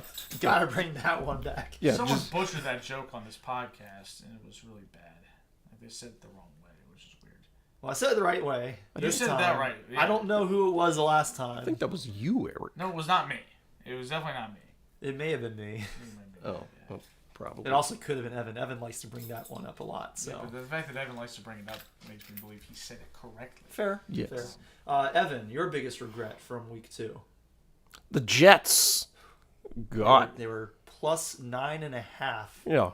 at Dallas, though. That was. I thought Dallas was a little overrated. You still That think was. that? I thought that. Do you still think that? No. No, we're past that. Okay, all right. No. Dallas. is The legit. the Cowboys are the real deal. Unfortunately for all of America, the Cowboys are actually good now. Unfortunately for America, it's our team. It's America's team. Ugh, you can't disrespect America like that. That was America's team. Get out of here. So yeah, some idiot picked the Jets. They're toast, man. Oh yeah. Well, I don't know what the Jets were doing either, though. Like even I couldn't have predicted that. Like they were just running everything out of like 11 personnel, even though Aaron Rodgers is not here anymore. Like he's not walking through that door. And Be walking at all. I questioned the game plan. I was like, you guys realize that Zach Wilson is the quarterback now, right? Like you can't treat him like he's good because he's not. He's horrible. There's a reason why, despite the fact that he was the number 2 overall pick, you quit on him heading into year 3 to go get a 40-year-old to come in. It's because you thought that guy sucks and he can't win any games. Well, he does suck and he can't win any games. And he proved that when you ran him out there with just a bunch of 3 wide receiver sets and he was slinging picks and being awful. So Why can't the Jets do what they did with Mark Sanchez in the early Rex Ryan years? Sort of, put him in a box or like with training wheels or something, where they're heavy on the run game and they have a great defense, and they have the quarterback just don't mess it up, right? Well, part of that is the fact that their offensive line isn't that good. And another part of it is the fact that Rex Ryan, by nature, like I could just take a look at him without even hearing him speak and assume that man likes to run the football. Well, he had the lap band surgery, so he slimmed down a little bit. Well, yeah, but like I'm talking like when he was at the presser, and he's talking about not kissing Bill Belichick's rings. He was about to get into a fight with, what was that guy's Crowder's name or Chowder or whoever that was, the Dolphins linebacker. It was a thing. You could look it up. Okay, I don't remember. Yeah, that was a whole ordeal. Before he had ever coached a game, before he even coached a practice, like this is before training camp, he was talking all this smack to Bill Belichick and somebody on the Dolphins. I don't know why he was talking smack to anybody on the Dolphins, because the Dolphins were just as bad as the Jets. But anyway, yeah, obviously as a fantasy owner, I was disappointed the fact that Breece Hall only got 4 carries, given the fact that I had to start Breece Hall in place of Austin Eckler, who had an ankle injury, and he got 4 carries. So I went plummeting down the power rankings this week, and I'm just like, It's been a bit rough week for the two of us. I didn't have Aaron Jones this past week, And then and you then I lost had Nick Chubb. Chubb, who's Yeah. gone now. So I have Chubb in my other. Like I said, I was going to come in here and talk about, this other team, I got Eckler hurt. Okay, we'll see what happens. But my other team's a certified wagon, and then Chubb, he's done. Yeah. So I'm cooked there too. What's your biggest regret from this past week, Eric? Honestly, like I had a hard time picking one because I actually felt like I had a pretty good week. I felt like I kind of knew what was going on. Oh, must be nice. I lost a couple. I lost a couple of games to backdoor covers, particularly the Rams game, which was ridiculous that they kicked that field goal. Like that was just patently stupid. Like who does that? And of course, the Vikings-Eagles game was also ridiculous, just because the Eagles had so many chances to just put it away against the spread, and they didn't do it. But the actual regret is probably picking the Lions. 5.5 points or whatever it was too much, right? Like given that the Seahawks were a team that I picked to make the playoffs. You picked the Hawks. Did I? You picked the Hawks against the spread. Oh. Yeah.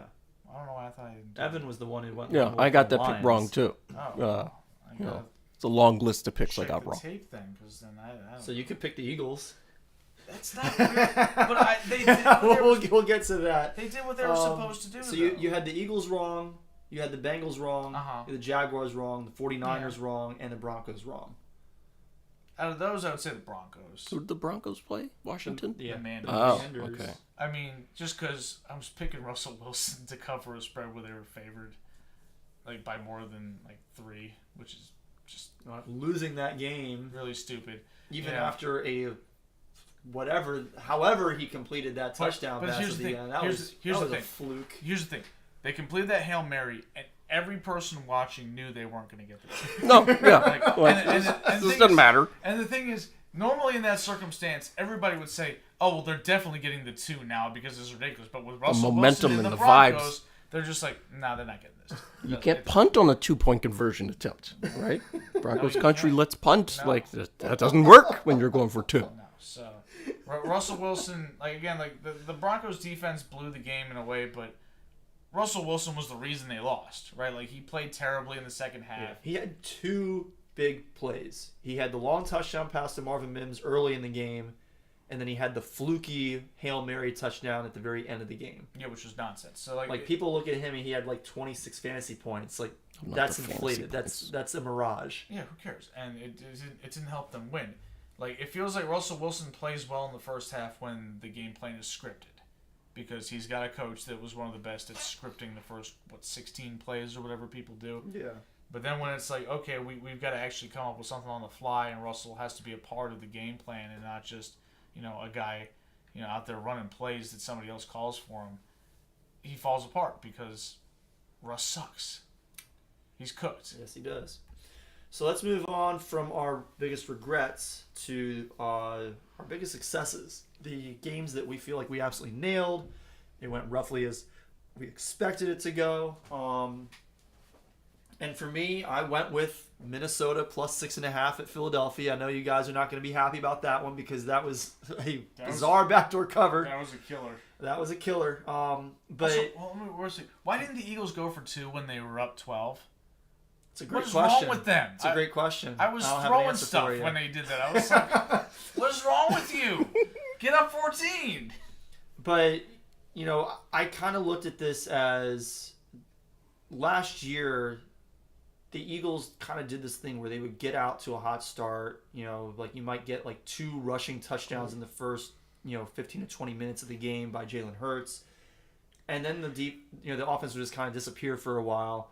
And the Vikings are a talented offense. They've got Justin Jefferson. They've got Jordan Addison. Obviously, Alexander Madison is not really doing all that much for them. But, they have talented players on their team. They've got, KJ Osborne is an underrated third receiver, in my opinion. And Kirk Cousins just throws for a lot of yards. They have your boy Hawkinson. TJ Hawkinson. And they've got TJ Hawkinson. So they've got weapons. They have the ability to keep up with the Eagles. So, was it exactly the way I expected it to go? No. I didn't expect it to for me to win that pick because the Eagles made some weird decisions about when to go for 2 or whether not to go for 2. But as far as the Eagles not putting the game away, I feel like I nailed that. Yeah, it should be noted that, with all the weirdness with the Eagles deciding to, stop running the ball because A.J. Brown pouted, and then that costing them at least 3 points. Some ridiculous called penalties / missed penalties. It's got to be pointed out that Justin Jefferson did fumble the ball through the end zone. Yeah. On what that probably took away a touchdown from the Vikings. So, Yeah. like, if we even out the goofiness from some officiating and some weird Eagle strategy, along with what really amounts to a fluke play with that fumble, the Vikings still probably cover by a half a point anyway. Yeah. So. Yeah. Evan, you've got on the flip side, your proudest pick compared to Eric's biggest regret was also the Manders. Had that one all the way. Oh my goodness. Denver, I can't trust Russell Wilson anymore. right? Like, wasn't it a 4-point line or something? Yeah. Like, just It's a 3.5 point line. They were 21-3, weren't they? They were.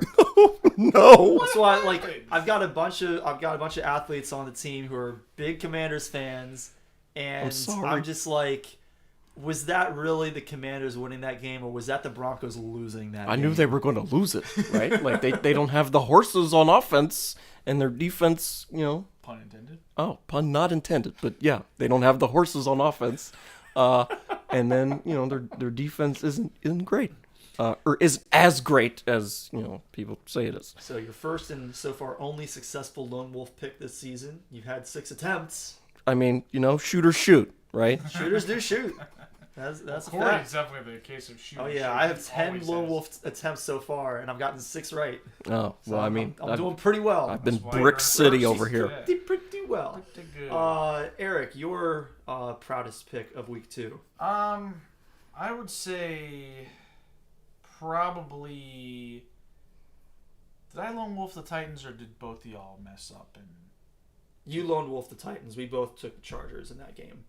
Oh, that was dumb. I have a hard time Yeah. feeling proud of that because it was just kind of obvious as far as I'm concerned. So I'm gonna go with I'm proud of my pick where I picked the Falcons to cover against the Packers. Just, Yep, I had that just one because too. again picking the Falcons in general is a ludicrous idea and it worked. So I'm really proud of that. Fade the pack worked Yeah, again. Fade the pack worked. it's still. I felt that the Packers were going to get gassed a little bit, just because of how they beat the Bears. And I looked at the Bears and was just like, bro, the Bears had the worst record in the league last year. And, they added a couple receivers, but that was kind of it, right? Like, they didn't really improve the team, especially the defense that much. I just figured that the Packers, with Jordan Love leading the offense, I'm like, I'm not sold on that team going on the road and beating a Falcons team that has a good amount of talent on it. I don't trust their quarterback. I don't love their defense, but I felt like it was two kind of middling teams squaring off, and the road team somehow was laying points there, and I was just like, no way, that doesn't make sense. So I feel pretty good with that pick. Yeah. So let's move to our last little segment here with the game that we were most surprised by. So the most surprising outcome from all the games. This isn't necessarily related to a game that we picked and whether we got it right or wrong. For me, I think it was the Browns and the Steelers. Obviously, Nick Chubb going down, skews that balance pretty significantly and opened the door for the Steelers to do what they did. But even so, the Browns -2.5 felt pretty good to me. But at the same time, I also kind of regret making that pick because I told you not to pick them. Well, I lost, but also when I did my preseason projections, I had the Browns and the Steelers both at 9-8 at the end of the season, which would have implied that I would pick the Steelers to win at home. Sure. And as 2.5-point favorites, that should be a Steelers pick. If I feel like they're roughly even on a neutral field, I should have gone with the Steelers. So, still, I was not expecting the Steelers to come out and play as well as they did because George Pickens had a great He's game. phenomenal. Pat Freiermuth had a good game, and the Muth has been good since he came into the league, but he just continues to take steps forward, in my opinion. Doesn't Najee he Harris, only have 2 catches? not so great. Najee Harris, I don't think he's that good. Najee Harris, not He's so great. slow, dude. But Jalen Warren is a pretty good player, and he got in there and made some plays. And the Pittsburgh Steelers defense, Oh yeah, yeah. We figured 2 touchdowns. I forget how many turnovers they forced. Like 4. I think it was It was 4, at yeah. least 3. I think it was 4. They had a ton of sacks. 6 sacks. Yeah. Like that was a terrific performance against a player that we thought could still be somewhat dynamic, having a full off season of work with the Browns. I think we is a stretch. Maybe so. I mean, I'm more than willing to wear that hat on my own if that's the case. But I felt like he could still potentially be dynamic. I mean, Not so good. much. So could I, right? Not so much. So not gonna happen. I was a little bit surprised by the way that game wound up going. Oh, I mean, the Steelers have won 21 consecutive home Monday Night Football games. So, like, why? That's a stat. Yeah. This is that. Yeah. Like, why would you pick against that? You know? I didn't know that stat was real. So Yeah. Because the Ravens went up there in 2008, and that game went to overtime. And the Steelers won that as well. That Steelers team won the Super Bowl, though. Like, I don't think anybody here thinks the Steelers are a legit Super Bowl threat. Yeah, but I mean, the Steelers get a home Monday night game, and that place is rocking, and they play Renegade They do and love stuff. Renegade. You know, They love Renegade. Evan loves Styx now. I don't know if he loves Styx, but I don't. I'm not. he's heard that one song by Styx that's not Renegade a million times. Yes. Evan, your most surprising game. I mean, I thought the Lions were for real, and I'm like, well, they're gonna beat the I think they Seahawks. I mean, still come could on. be for real. I don't think that this one result precludes them from being for real.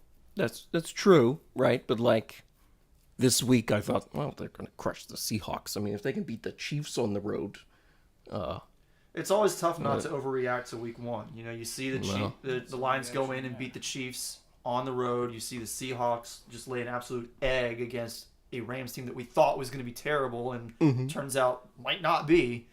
I can certainly understand where you would be very heavily on the Lions there, but you also have to remember that a lot of times week one is not an accurate forecast for the rest of the season. No. A few years ago, the Jaguars won in week one and they didn't they didn't win another game the whole season. Yeah. they beat The the Colts did that back in like the 90s. Yeah. They did. Oh, Well, I don't know about Yeah, that. the but- Colts were the first team to do it. The Jaguars did it more recently. Yeah, they won. Okay. They won. beat That's the how they Colts, got beat Peyton the Manning? Colts in week one, and they didn't lose. They didn't win another game. Yeah, and then the Jaguars beat the Colts in week one in 2020, and then they lost the rest of their games, and that's what allowed them to draft Trevor Lawrence. Yeah. Because the Jets decided to win a couple win a games. game. Yep. So, all right, Eric, your most surprising outcome. My most surprising is probably the Jacksonville Jaguars. Like again, losing to the Chiefs is no shame, but losing to the Chiefs at home when the Chiefs only scored 17 points on you, and you're the Jacksonville Jaguars, and you've got the Prince who was promised, and you've got Calvin Ridley, and you've got all these offensive weapons that you've paid a lot of money for or used a lot of draft capital on. Yeah, you held the Chiefs to 17 points, and you still didn't even beat the spread. You kicked 3 field goals. They didn't score a touchdown. Like, what's going on here, man? Like they spent like an hour in the red zone, right? It was first and goal from the one. They got a gajillion plays from the 1 yard line. They couldn't score a touchdown. And I'm just like, when I saw that, I was like, y'all gonna lose. Like, if you can't score right now, you're cooked. And I'm just like, Trevor Lawrence had an awful game after what looked like he threw some laser beams against the Colts in week one, like legitimately, like Oh yeah, that's a top 5 QB yeah. type There were some passes. plays where the Colts actually played outstanding defense, Yeah. and he still completed And the Lawrence pass. beat them, and Ridley beat them with some really nice routes.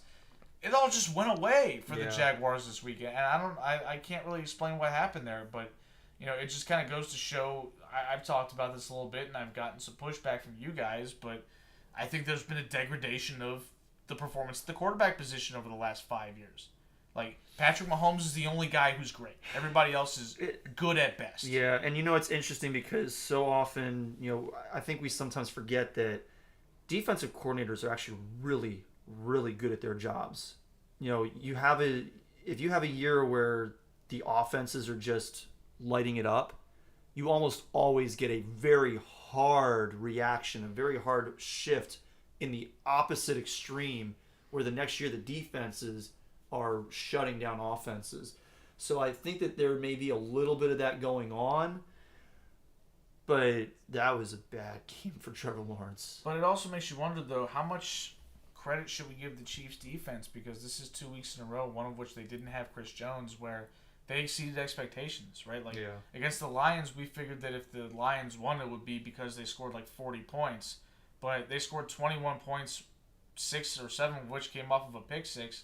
That was, not really a pick six that anybody deserved except for Kadarius Toney. Yep. And, so you're like, you held the Lions to 14 points, and then you hold the Jaguars, who were supposed to be good, to 9 points at home. Maybe this Chiefs defense, like, they've drafted a lot of players, like, sort of mid-round picks on their defense. they've become starters. Maybe they're coming together as a surprisingly very good unit. Yeah.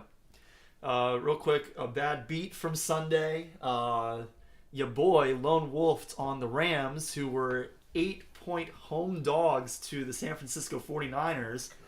And with time expiring, trailing 30-20, Sean McVay sends the kicker out to kick a field goal. To kick a 10-point conversion. Again, Nobody does. The Rams were 8-point underdogs. They wound up losing by 7. I can't believe it. Yeah. I mean, Slabbergasted. if you feel like your team could be better than you expected, maybe those points are significant at the end of the season in a tiebreaker there's like- situation. What? There's like No. There's a 0.0.0 chance of that actually happening. Oh my Got God. to be kidding me with that. When I saw the kicker I on the was field, absolutely giddy.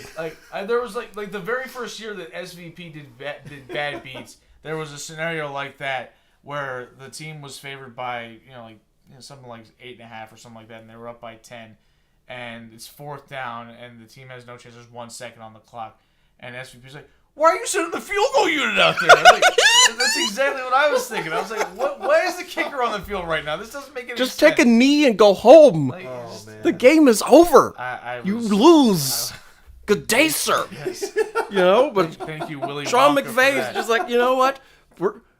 Instead of losing by 10, we're going to lose by 7. I think that Sean McVay heard all the chatter about how Shanahan owns him, which he does, and So how did losing by 7 fix that? Because they covered. They covered. Like maybe he was like, you know what? Beat him against the spread. I said, you know what? Damn it, we're gonna cover this spread. I don't care if we can't win. We're gonna cover the line. And that's what they did, and that sucked for everybody except for Cory. Oh, yeah.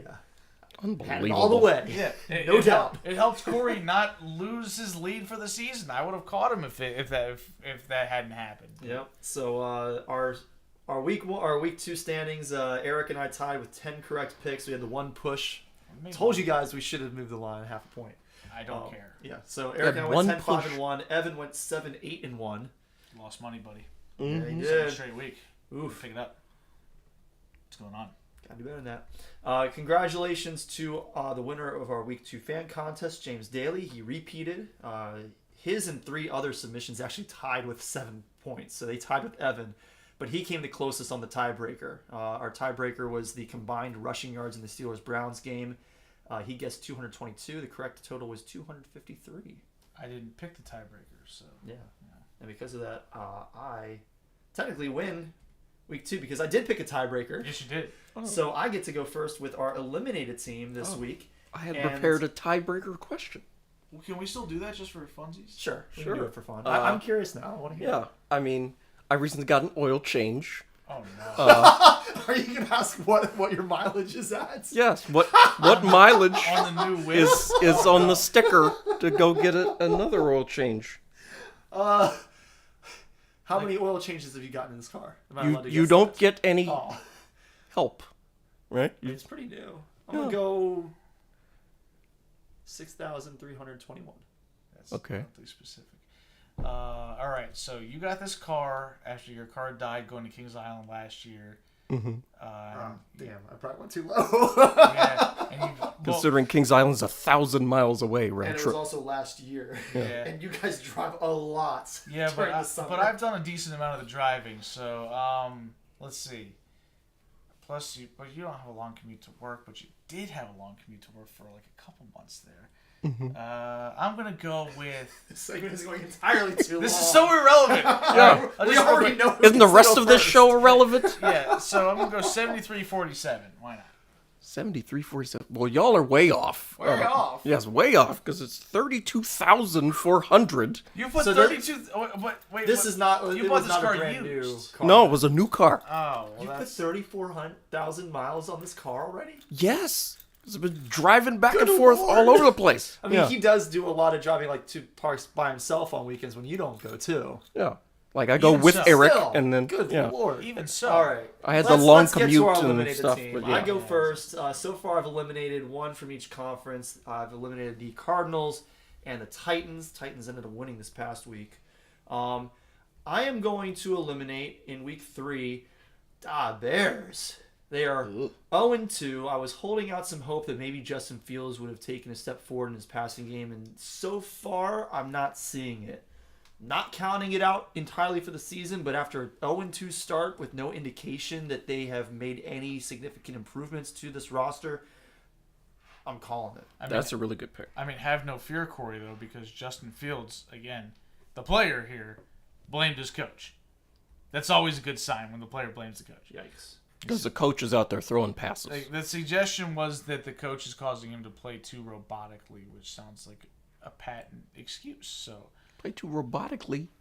You're playing the game. You're the one who's out there. You're on the if field. you feel like you can do something that the coach doesn't want you to do, but you think it's going to help your team, Go do it. go do it and prove the coach wrong. Yeah. The coach will. If the coach is worth anything, he'll be like, You "All know right, what? That don't listen to worked. me." Huh? That worked. sure That was Matt good. Eberflus is worth anything. Yes, Eberflus.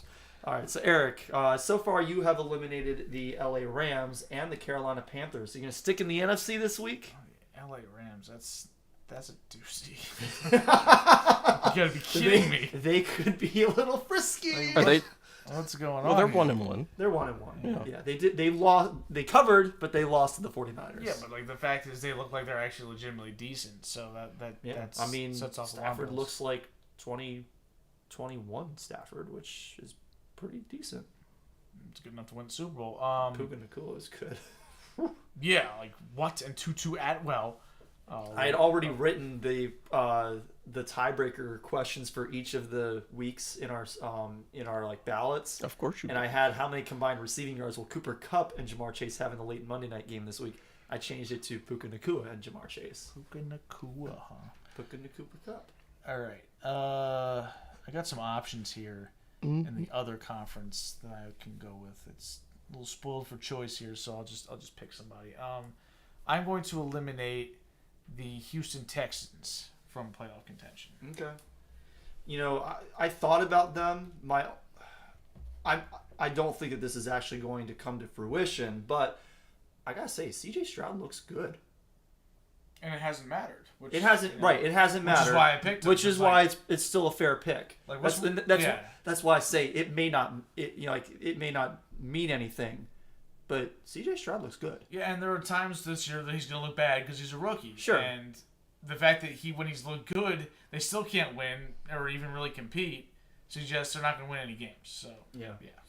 Evan, you have eliminated the Indianapolis Colts, and then last week you piggybacked off of my week 1 pick. You eliminated the Arizona Cardinals. So who you got this week for us? Carolina Panthers. Okay. I'm just picking the teams that y'all have already picked because Well, I keep finishing last I had place. not eliminated the Panthers yet. Eric did last week. Yeah, because you didn't pick them this week. Oh, Yeah. I'll pick. So Eric has eliminated both of the top 2 picks in this year's draft in back-to-back weeks. I don't think that's unreasonable. It should be noted Bryce Young apparently has the highest on-target pass rate to open windows this year, but he has the lowest rate of throwing balls into open windows because his receivers never get open. So Oh, there you go. Fun who fact. are their receivers now? Because they don't have DJ Moore and Old Adam Thielen, who I'm sure his ham's going to Jonathan blow up. Mingo. Jonathan Mingo. Barkevius Mingo's little brother, huh? There you go. Maybe. I think All right, it actually is his little brother. Best and worst from week 2 per Him and Aaron Jonathan. Schott's quick okay. reads. Best quarterback of the week was Geno Smith with 174 DYAR. It should be noted, the actual best quarterback of the week was Lamar Jackson. But, in terms of this number, sure. Okay. This is what we go with. Nah, I know. I'm just pointing out Lamar was This is what you chose for us to go with I a couple agree. years ago when we started doing this. I did, but Lamar was The worst of the week was Justin Fields. His minus 136 DYR included minus 20 just from rushing. So he was a negative rusher in week 2. Yeah. The best running back by both total and rushing only was DeAndre Swift, who was riding pine for Evan's fantasy team this week. Yeah, Didn't Evan win, though? I did win. He did still win. What was the problem? He had 70 total DYR, but he had 82 from rushing, so he was actually not so great at receiving, but it didn't matter. Didn't have to be, apparently. Miles Sanders was the worst running back by total DYAR. Didn't he grass the ball? Minus 37. He grassed the ball. He beat out Alexander Madison, who was initially at the bottom of that list after Sunday when the quick reads first come out. It was at minus 29. Josh Jacobs was the worst by rushing only. He had 30 receiving DYAR, so that helped offset it, but his minus 35 rushing DYAR was the worst rushing total. Any of that game. Yeah, he was not good. He had negative rushing yards for the game. I'm not sure if that's ever happened for a reigning rushing title winner. The best receiver of the week, this counts receivers and tight ends. Nico Collins was the best at 68 DYAR. The worst was Zay Jones at minus 48. Who is Nico Collins? The Texans. Oh, I didn't know who he played for. Yeah. No idea. He was pretty good last year, too, so it's for the Texans. I didn't know anybody was good for the Texans. They got the third pick in the draft or the second pick. They had the second and third pick. You still have a good player or two. The third pick. Before we move on to our week 3 picks, real quick, last week I failed to go back and tally up our starting quarterback predictions for week 1, which we do each year. Last year, I won that contest with 441 points on 22 correct picks. Eric was second place in terms of points, only at 21 correct picks, though. And then Evan had the same number of correct picks as me, but he was in last with 422 points. We all increased. We all improved this year. Oh, okay. But we are in the exact same order. Mm-hmm. So I won with 481 points. I had 25 correct predictions. My biggest misses, I had 14 points on Aaron Rodgers for the Packers. I had 9 points on Bryce Young for the Raiders. And I had 8 points on Zach Wilson for the Jets. You almost got the Zach Wilson one. I did almost have the Zach Wilson one. He played in that game. Baby. He did play in that game. And they won. Them win. They won. Through the game-winning touchdown pass. Inexplicably. Eric finished second, just 6 points behind me, despite having 2 fewer correct predictions. That's pretty close. So Eric's biggest misses, he also had 14 points on Aaron Rodgers for the Packers. He had 10 points on Trey Lance for the 49ers. And he had 8 points on Colt McCoy for the Cardinals. I didn't think that Brock Purdy would come back from a UCL tear that quickly. I figured he would take a little while. But it turns out that even if he hadn't, it would have been Sam Darnold. Yeah, apparently. So, So you weren't even close. Oh, well, You know Eric what? wasn't close. Why don't you know read what? off what I picked? Yeah, Okay, but when I picked Trey Lance, y'all were like, okay, yeah, I can see that. If I had said Sam Darnold's going to start for them next year, y'all would be like, what are you talking about? You're out of Wasn't your Sam mind. You Darnold would've still on the gotten it right. Panthers No, at I the wouldn't time? have, because Brock I'm Purdy sorry, started that's for right. him. That's right. Evan, you were way behind us. Way Yes, off. yes. 439 points on 21 correct predictions. So again, you did increase your score from last year. Mm-hmm. Your biggest misses, you had 14 points on Colt McCoy for the Cardinals, 13 points on Malik Willis for the Titans, and 12 points on Trey Lance for the 49ers. Yeah. Well, I mean, Malik Willis was on the Titans. He was a rookie last year. I thought, well, they're going to give him another shot, and they were tired of Tannehill and all of his money and lack of production. The Cardinals were a disaster, so why not run Colt McCoy out there again? They're tanking. And then Now they're really tanking. Now they're- put somebody worse out there. yeah, Josh Dobbs. He's actually played okay. Yeah. And then Trey Lance, I figured, well, it's finally time for Trey Lance, and they sent him up the road. Unbelievable. Yeah, finally time for him to fall to the third string spot on the depth chart and get Behind Sam Darnold, of all people. So quickly, teams that 2 of us got correct. The Giants, Daniel Jones started. I had 4 points on Geno Smith. Oh. What? Yeah, I thought Geno was going to leave Seattle. I didn't think that they were going to re-sign him. So I threw my dart. And I was Wasn't he already on the Giants? The Yeah, Giants I was like, fired maybe Ben he's gonna go back. McAdoo for I starting didn't him. think they were going to pay Daniel Jones $40 million a year. I didn't think they were going to do that either. That was dumb. Commanders, Sam Howell started, but Evan had Heineke Manders 7. Where is Heineke now? He's a backup for Atlanta. He's behind Desmond Ritter. Oh.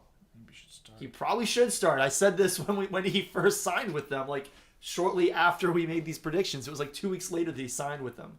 Yeah, it doesn't matter. Ass.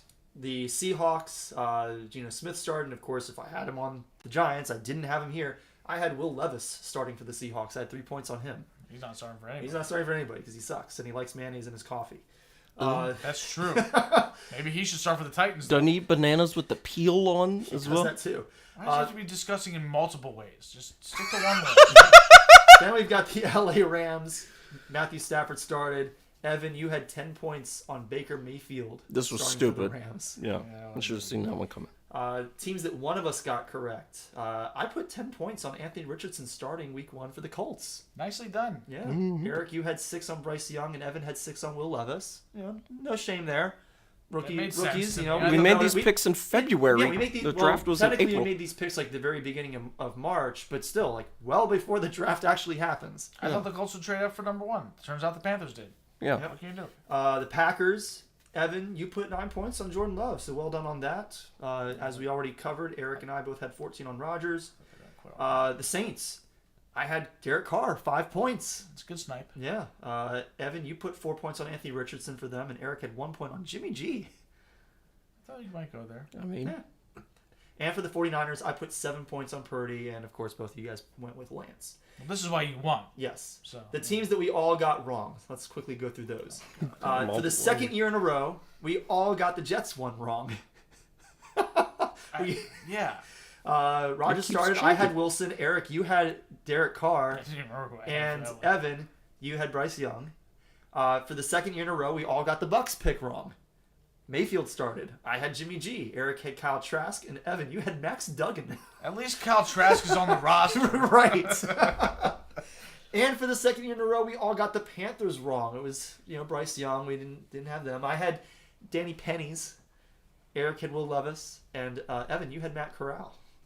I don't think he's on the Panthers anymore. No. Golden Corral. Yeah.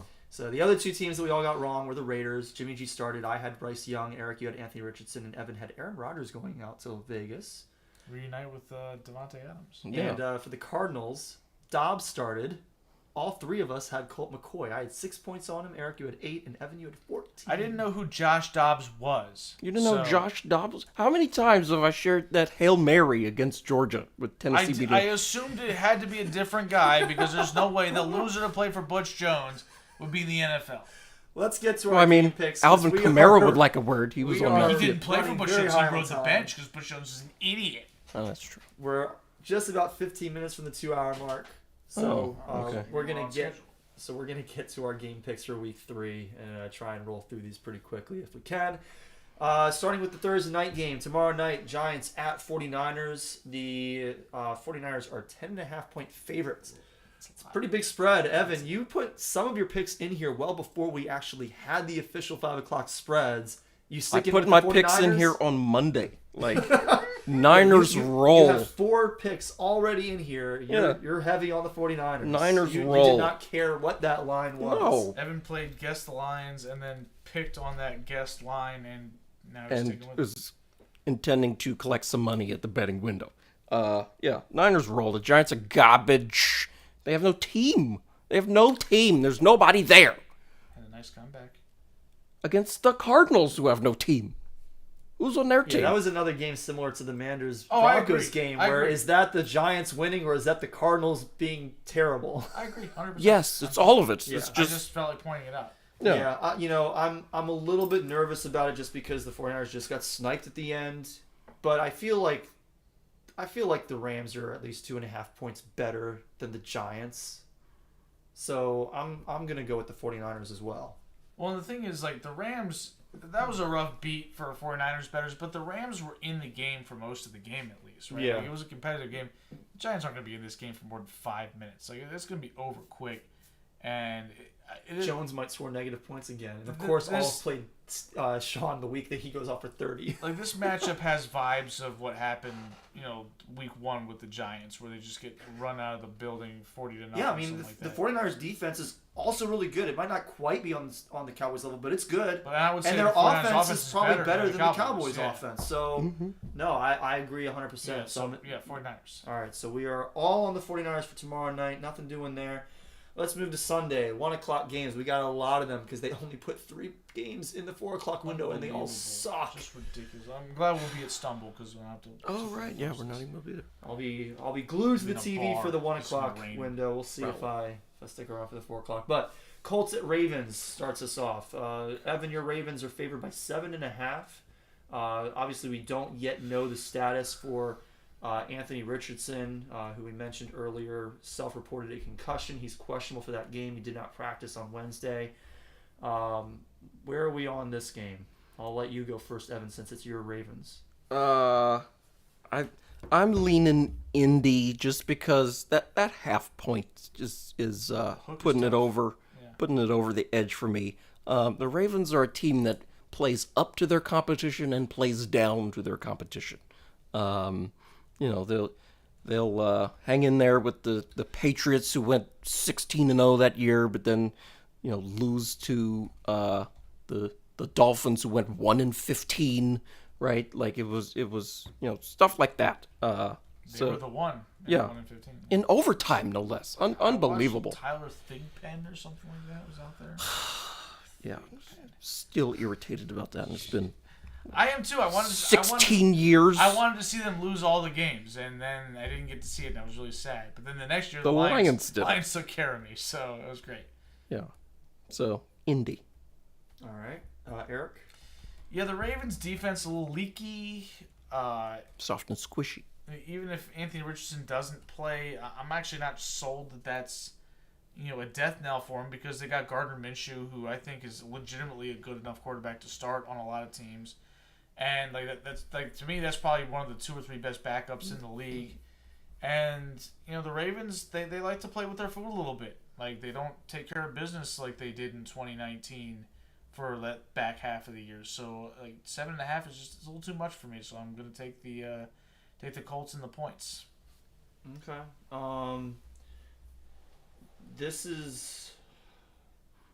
It's tough. It's the exercise. Yeah. No, I mean, it is the exercise. Like, I'm not even gonna say this is right where the line should be.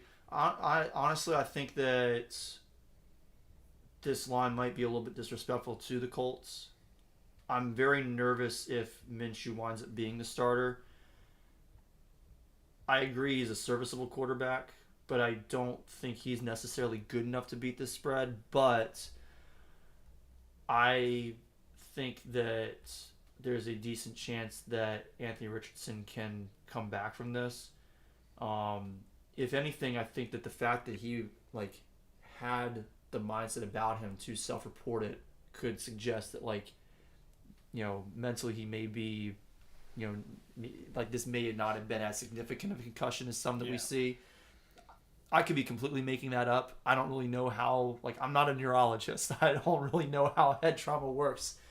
But I'm going to hold on to that hope. And if he does play, I think that it's a virtual lock that the Colts cover this spread. If he doesn't play, I'm very nervous. I'm going Indy along with the two of you. The only thing I know about head trauma is I don't want any. Neither do I. Titans at Browns. Browns 3.5-point favorites at home against Tennessee. Obviously, the loss of Chubb looms over the Browns. They went and signed Kareem Hunt today. Still dealing with the fact that Deshaun Watson has forgotten how to play football. He's such pretty crummy. He's looked bad these first 2 weeks. The defense is good. The Titans are not good. They did just win their last game against the Chargers, a team that just loves to let other teams score a lot of points against them. Eric had that. Derrick Henry looked really good this week. He was okay week 1. He wasn't dominant. He was dominant in week 2. Tannehill looked better than he did in week 1. So, he may be able to, keep it together here. In which case, I have some concerns about whether the Browns can actually outpace the Titans as far as scoring. Obviously, the defense is going to keep it to a low-scoring game. But can they actually beat a team by more than 3 points? I would probably call this a pick'em if we were in a neutral field at 3.5. It's a tight one, but I'm going with the Titans. Evan, I see that you just typed Titans into the show notes, so yes. That's where you're going. I mean, the Browns lost their best player on offense, right? Yeah. So, and Deshaun Watson hasn't shown that he's anything other than a sexual predator at this point, right? He's playing quarterback isn't what he does anymore, I guess. Not at a level. Yeah, he's been terrible. So, and the Titans' defensive front is pretty good. The Browns, I think they'll have a hard time running the ball against the Titans' defense. And give me the Titans. I think people might be sleeping on the Titans a little bit. Maybe I don't know if I'm sleeping on them. I did eliminate them last week, and I think still for good reason. But probably. But like, I mean, I think they hang in with Cleveland. Eric, I feel like the Titans, like last week, I feel like I kind of underrated them a little bit just because I was like, well, look how bad they looked against the Saints. But the Saints' defense is actually good. Mm-hmm. And then against the Chargers, but the Browns' defense is good too. Sure, but the Titans' defense is good as well. Like, so it's definitely improved over. It feels like the past few years when it was a little not bit good. When you consider the fact that Watson can't seem to figure out how to be a quarterback anymore, you consider the fact that Kevin Stefanski is on my list, and Mike Vrabel is absolutely not on my list, and then you consider the fact that Nick Chubb's not there. Suddenly, it's like, what are you laughing at?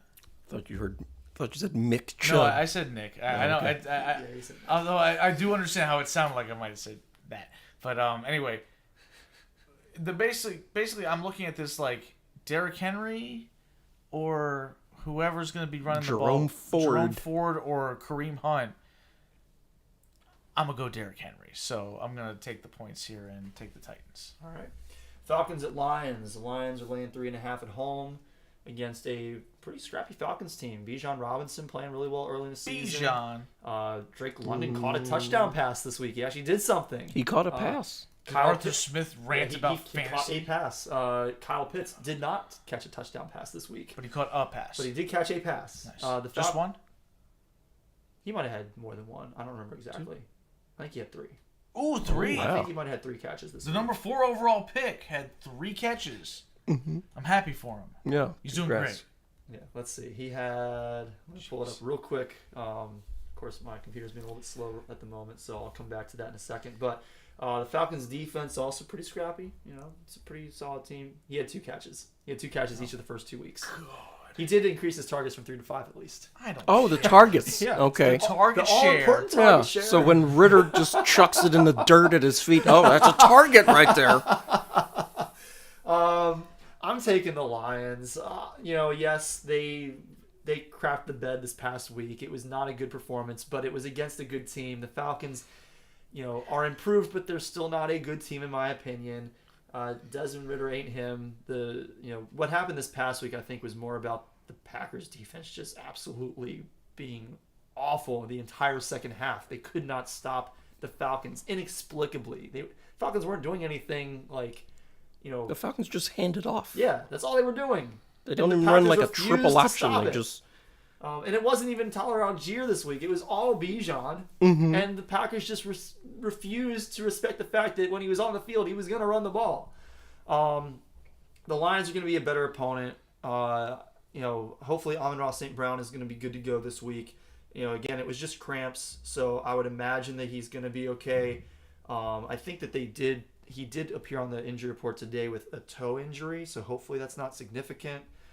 But yeah, I'm going to go with the Lions to beat the spread. I think that they are definitely a better team than the Falcons, so 3.5 points feels a little bit disrespectful. I'm going Falcons because the Falcons can run the ball, and I think they'll play a little keep away from the Lions with their the Lions' high-flying offense, right? Like, you can't be a high-flying offense if you don't actually have the ball. And the Lions' defense is still bad. So, yeah, I think the Lions win, but, this game has something crazy happening written all over it as well. It's going to be a safety or, a mixed extra point as time expires or something like that. I know they went up there one time, the Falcons did, and the Lions lost on the there was a 10-second runoff after an instant replay, and there were only 7 seconds left and the game was over. So if you go back to our blog page, you would see your boy had that pick as a winner, and I lost because of that. Back when you were doing the winners. You gonna bring those back? I don't know. I actually have to put the money on it, and I don't really have the bread right now. So all right, Falcons Lions -3.5. Who you go? Lions. All right, so we great. got Evan lone Well, wolfing. congrats to the Lions. Evan lone wolfing on his favorite hometown team. Ugh. Jeez. Lived there for what, 13 years? Only 13 years. Yeah. Falcon, like a rise third- up it's more or than a whatever third of those your life. losers say over there. Yeah. Saints at Packers. So I'm going to let Eric go first on this one because it's his team. The Packers, home favorites, but only by 2 points. Oh, Saints. Come on. The Saints are better than the Packers. Like, come on. Like, Jordan Love played okay week 1, right? Like, he did some stuff. But then last week he was underwhelming. He seems to function okay when everything's, nice and perfect for him. But that's not going to be the case against the Saints defense. And I think that they're going to rattle him. And given what was on display from the Packers defense this week, they're not as good as I thought they would be. And so I think that the Saints offense will be able to move the ball on them a little bit. You're giving me points on the Saints, I'm going to take the points. Yeah. If this was week 4, I think this would be a slam dunk. I'd definitely go Saints because Alvin Kamara would be back, and it wouldn't matter whether Aaron Jones plays or not for the Packers. As it stands right now, I think a lot of this hinges on whether Aaron Jones plays or not. I think if Aaron Jones plays, that could completely flip this game around. Aaron Jones is not practicing yet. He's still dealing with that hamstring. So, we make these picks on Thursday or on Wednesday, and we have to live with it for the weekend. There's going to be a lot of information that comes out between now and then. But based on what we know now, which is that Aaron Jones is questionable, he's not practicing, which means that if he does play, there's a decent chance that he's going to be somewhat limited. I'm going to go with the defense that I have more trust in, which is the Saints defense. Obviously, I'm nervous about Derek Carr because he's looked like booty butt cheeks these first 2 weeks, but he's still managed to get the ball to some of his skill position players, and Chris Olave, Michael Thomas, and Rashid Shaheed have done things with the ball. Studs. Jamal Williams has been good. He's hurt, though. So now they're going with Tony Jones, whoever that is. That could be anybody. That's a made-up name. That's not a person. That's Tony Jones. That's the guy with the saw generic somebody pick face him on up Madden. on Like our this waiver wire Tony today. Jones. Like, who is Tony this? Jones. At least go by Anthony, dude. Come on.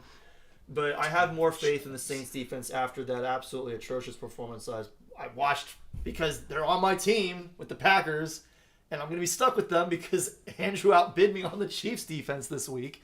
Oh. Drew? Yeah. Oh, good for him. He put up $10. I put up $6. For a defense. He does this always. He always puts up like double-digit dollar amounts on defenses. Well, if that's all he spends his fab on, that's okay. Yeah. He's just not going to be able to contend for when people empty the clip for Puka Nakua. Yeah, Jerome Or Ford. Jerome Ford, $2. Jerome Ford, who probably sucks and is going to average like 3 yards a carry, but okay. And they already signed, his sort of replacement, Yeah, right? Well, we can't have this guy be the running back. Yeah. So I'm still fading the pack. Evan, who you got? The Saints are the better team, and home field advantage is overrated. Saints being a dome team going to go play outside in a northern city isn't that big a deal. It's going to be nice in Green Bay on Sunday. So Saints win and get points. I mean, I also feel like the Saints have kind of bucked the trend of dome teams. They play pretty well in the weather because they run the ball and they play defense, right? Like it's not the It's old. also That's still what travels. September, by the way. Sure, yeah. But just future reference for when it's late November or December if they're playing on the road somewhere. I don't even know what their schedule looks like. They won't be playing the Packers on the road in December. Well, no, they're taking care of that now. So Texans at Jaguars. The Jaguars are 8.5-point favorites at home. Texans lost by 11 points to the Colts 2 weeks ago. Colts are an inferior team to the Jaguars, in my opinion, even after the dud that the Jaguars had. Week. Sorry, yes, that was last Yeah, week. they lost to the Ravens They lost by to the like Ravens 17. by 17 the week before that. 16. 16. Weird score. The Jaguars, I think, are a better team, at least than the Scoregami. Colts. Maybe not necessarily the Ravens. We don't know yet. Last week was certainly a dud for the Jags, but I think they bounced back. Travis Etienne is not on the injury report, which is good because he was dealing with something this weekend that just, it was cramps, and I think it was something else too. But I'm going with the Jaguars to cover that spread. Yeah, it feels like a get-right game for Jacksonville. The Texans are going to be a lot of teams punching bag this year, and that's not going to be any different for Jacksonville. They're going to beat them up. Just looking at some very sexy garbage. Going to score a lot of points and still get blown out. That's what the Texans are going to be this year. So just call them Nighthawk. Yes. There you go. Exactly. The Saints have their coldest game on their schedule is at Patriots in Week 5 on October 8th. There's just a bunch of domes and home games, or Panthers and Buccaneers. Well, they just played at the Panthers, Rams and Buccaneers. So that's not an issue. Jags roll. I mean, they bounce back from looking terrible. I'm sure if they have a coach who's any good at all, that guy's peeling the paint off the wall in all their meetings this week, so they'll have it tightened up a little bit. All right. Broncos at Dolphins. Miami 6.5 points, the favorite at home. That's it. Somehow. That pretty much gives away my pick. But Yeah. No, I mean it's. I put my pick in on Monday. The Dolphins are currently, and again, it's still early in the season, but they're number 4 in DVOA, while the Broncos are barely in the top third of the or barely in the top 2/3 of the league, at number 21. The Broncos looked absolutely horrible last week. They had, again, the one big play to Marvin Mims Jr. Then they did absolutely nothing. They had a big lead inexplicably because that was really their only big play. The Commanders had the big lead late. They were up 2 scores. It was like 35 to 20 right, but the Broncos something. started with a big lead. Yeah, they were 21-3. And the Commanders came back, took the lead. Like, I don't know how you do that at home. I mean, you're doing this at home in Mile High Stadium against a team whose coach, for some reason, thought, how I'm going to beat the altitude sickness? I'm going to show up the day of, because apparently he thinks that the first 24 hours are not the worst part of altitude sickness. The Washington 5-second rule where it doesn't count if you just do it quickly and get out of town. Wait, Washington showed up to Denver on Sunday I don't know if the morning? Whole team Sunday? did. I don't know about the whole team, but apparently Ron Rivera was talking during the week about how he was going to show up like late Saturday. Well, that's why they won. Because Ron Rivera was incapacitated, he couldn't coach, and Eric Bieniemy had to run the show. Maybe That's Maybe probably there's what something happened. there. Who knows? Yeah, Eric Bieniemy's used to pounding the Broncos. Yeah, Yes. Eric is heavy Dolphins here. Yes. Evan had already put the Dolphins Yes. in before we even knew what the line was. I'm on the Dolphins Yes. here. They win by 25. Tua has been playing very well. He's been awesome. Tyreek Hill has been awesome. Jalen Waddle is good. Is Waddle hurt though? He's got a I know he concussion, was but dealing with- he's doing okay in the protocol. I think he's going to play. Okay. So he is progressing through the protocol, which is a good sign for them. And then Raheem Mostert has been really good for them so far, staying healthy. If he can continue that, this Dolphins team is going to be like that because their defense is also pretty good. Yeah. I mean, their defense has always been not necessarily great, but certainly opportunistic. And when you got that in a defense, you got a really good offense.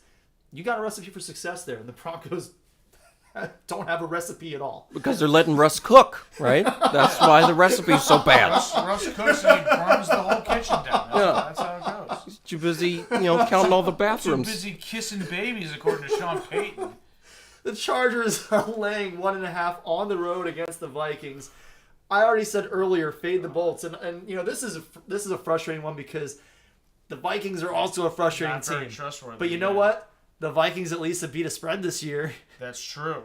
The Chargers ain't done that. That's true. Chargers haven't So won I'm any going games. with the Vikings at home, Neither of the Vikings, getting but they points, covered against the, getting a 1.5. against the Eagles. Yeah. Yeah, I'm going Vikings. I'm going Vikings as well, just because they're getting points, right? Like Yeah. this is going to be the craziest game of all time, right? Like I don't know that either one of these coaches is any good. Neither one of these teams can play any defense. Neither one of these teams can execute on special teams. It's inside. It's just like both teams will probably score in the 40s or something. Your pick. Just wild. So I mean, I feel like the Vikings, Kirk Cousins is going to throw like 4 touchdown passes in this game. and so was Herbert, and He's then not, because they never does. Because he's always like, oh, let me put up Yeah, a his- nice rate stat type game. He where I had a have great like a touchdown 99. percentage this rookie Ooh, season, and okay. his touchdown percentage has not been there since. Like they just don't score a ton of points. It seems like And Eckler's hurt. So. something goes wrong for them on offense all the time, and their defense is horrible, and they're on the road. So I'm going to take the Vikings. Yeah, Eckler's still hurt. He didn't practice today. Still dealing with the ankle injury, so we'll see what happens there. So we are all on the Vikings. Patriots laying 2.5 on the road at the Jets. Jeez, I think the Jets are better than the it's Patriots. a miserable game. So You think the Jets are still better than the Patriots, Zach even Yeah. with Zach? have you seen Mac Jones play? McCorkle can get a little hot though, right? Like for like a drive or two, you can put Oh, it together. The Patriots 0-2, the Jets 1-1. Patriots 2 spots ahead of the Jets on DVOA right now, so it's pretty No. close there. The Jets win this game. So I kind of feel like I have to go with the team that's getting points, who's at home. I mean, I'm in the same boat as Evan. I don't really like the pick, but I wouldn't really feel great about picking the Patriots pick either. the Patriots. They can't You know, score. one would hope that the Jets are going to get Breece Hall more involved this week. Dalvin Cook still has a little something in the tank. You know, if they can get the ball to Garrett Wilson a couple of times, maybe he can do something. Whereas with the Patriots, I don't have trust in anybody on that team outside the defense except for Ramondre Stevenson. Zach Wilson plays quarterback for the Jets. And Mac Jones plays quarterback for the Patriots. There's no comparison to who's worse. Like Zach Wilson is drastically.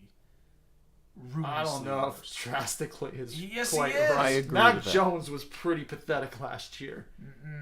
Okay, Mac Jones had a mediocre but an overrated but rookie year where he made the playoffs. Then last year his offensive coordinator was a failed defensive coordinator. That's a fair point. Right. That's a fair point. Like, the coaching staff was heinous Weren't last they year. Co-offense coordinators with yes. Patricia and Joe Judge, who's also a two clown. of the biggest idiots in the history of, or in the 21st century history of football, were managing second-year quarterback Mac Jones, and he how was did that still work out? better than Zach Wilson. It's so hard for me to pick a Zach Wilson-led team to cover a spread, and yet I'm gonna do it. Jets, Jets. Yikes. Grimacing all the way. This is gonna be so bad. This is gonna be my regret of the week if they don't cover. I'm gonna come in. This might be all of our regrets of the week. Like, Zach Wilson could throw 5 touchdown passes and they somehow still don't win because Mac Jones turns into Tom Brady. And I'm like, yeah, no, I shouldn't have picked the Jets. That was the dumb pick. Well, they are getting 2.5. The Jets Bills defense legit. The Bills also road favorites. They're laying 2.5 at the Manders. That's it. 6.5. It says 6.5 on here. What did I say? You said 2.5. I said 2.5. I was gonna say, How did I what? say 2.5? No, I don't six, know. Yes, they are laying 6.5 against the Commanders. I mean, 6.5 still. I'm still taking the Bills, Nobody circles the wagons like the Buffalo Bills. and they're gonna win the Super Bowl. Wait, that was last year's thing. Yeah. And they didn't. No. They didn't even get to the game to get to the Super Bowl. No. I would be all over the Bills if this was a previous incarnation of the Manders when Dan Snyder was still the owner, but they sold out their first game. Like the vibes have switched with this franchise. With that said, the Bills are still better than So them. the vibes didn't help them. They had a struggle win against the Cardinals. I mean, They didn't cover in that game. they won. 2-0. So I don't know if I think that the Bills are necessarily that much better than the Commanders. This suggests a 12.5 point line if the home fields were switched. yeah, Mm-hmm. okay with that.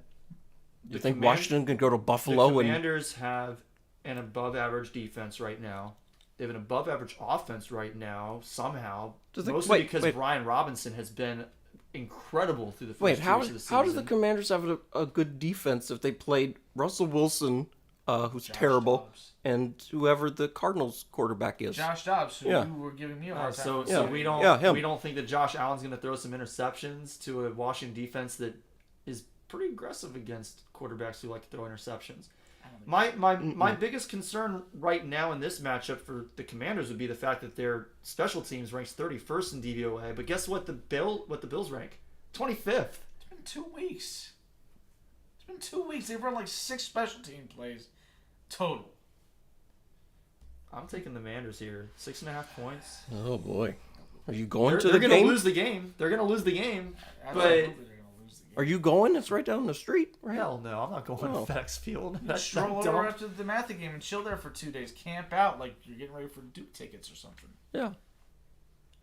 No. You don't want to do that? No. Oh, that's sad. 405. Panthers at Seahawks. Seahawks at home. 6-point favorites. Seahawks roll. Yeah. What are we doing? The Panthers are bad. The offense is horrible. I know Their defense is horrible. their defense is actually all right, but I don't think that's going to matter. Seahawks. All right. That was easy. Cowboys laying 12.5 on the road at Arizona. That doesn't matter. That's a home game for them. They're going to take over the stadium, and they're way better than the Cardinals. The Cardinals are so incredibly awful. They're bad. Yeah, we're all on the Cowboys there. Bears at Chiefs. The Chiefs are at home laying 12.5. Bears don't look that much better than the Cardinals. The Chiefs aren't as good as the Cowboys currently, in my opinion. You know, they had a decent game last week, but they still only scored. They didn't even score 20 points against the Jaguars defense. I've got some questions about the Chiefs offense right now that still have not been answered. They're not going to be answered against the And Bears. they're probably not going to be answered against the Bears. You guys are going to wake them up. Yeah. Chiefs by 100. Come on. You know, like really? The Bears? Have you seen the Bears? They're terrible, right? 12.5 is just so many That's a lot of points. It is It's a lot of points. Again, I put my Chiefs pick in on Monday.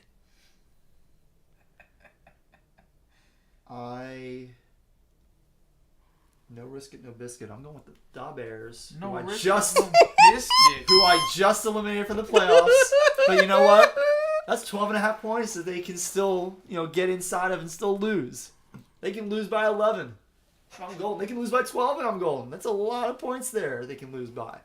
There is an intriguing aspect of the game, the fact that Justin Fields, despite his poor play throughout his entire NFL career so far, he is capable of making like a few just freak show plays where He can catch lightning in a bottle. He runs like 300 yards to run 90 to get to the end zone, and that could be a score that flips the game.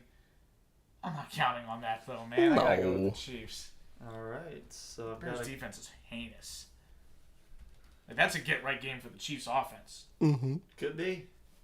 And they still might not cover that spread. They still might not. Sunday Night Football, Steelers at Raiders. Raiders favored by 2.5. Raiders just got housed. They did. Raiders ranked 27th in DVOA. Steelers 28th. Man, no, give me the Steelers, man. Yeah. T.J. Watt is going to eat Jimmy Garoppolo. Like that's it. Like that's all that matters. That's true. Yeah, I'm getting points when Yeah, I've got the best player on the field playing for the Steelers. Like, come on. This is also going to be a home game for the Steelers, right? Like, there's going to be a whole bunch of Pittsburgh people. There are going to be a lot of Steelers fans there, yeah. I mean, this is a historic rivalry. I understand that. Okay. but It's also you're not historically gonna- one-sided. It is. Yeah, I mean, Josh Jacobs coming off a terrible game. I don't think this is the defense that he's going to have a get-right game against. No. The Raiders' defense is not that good. No.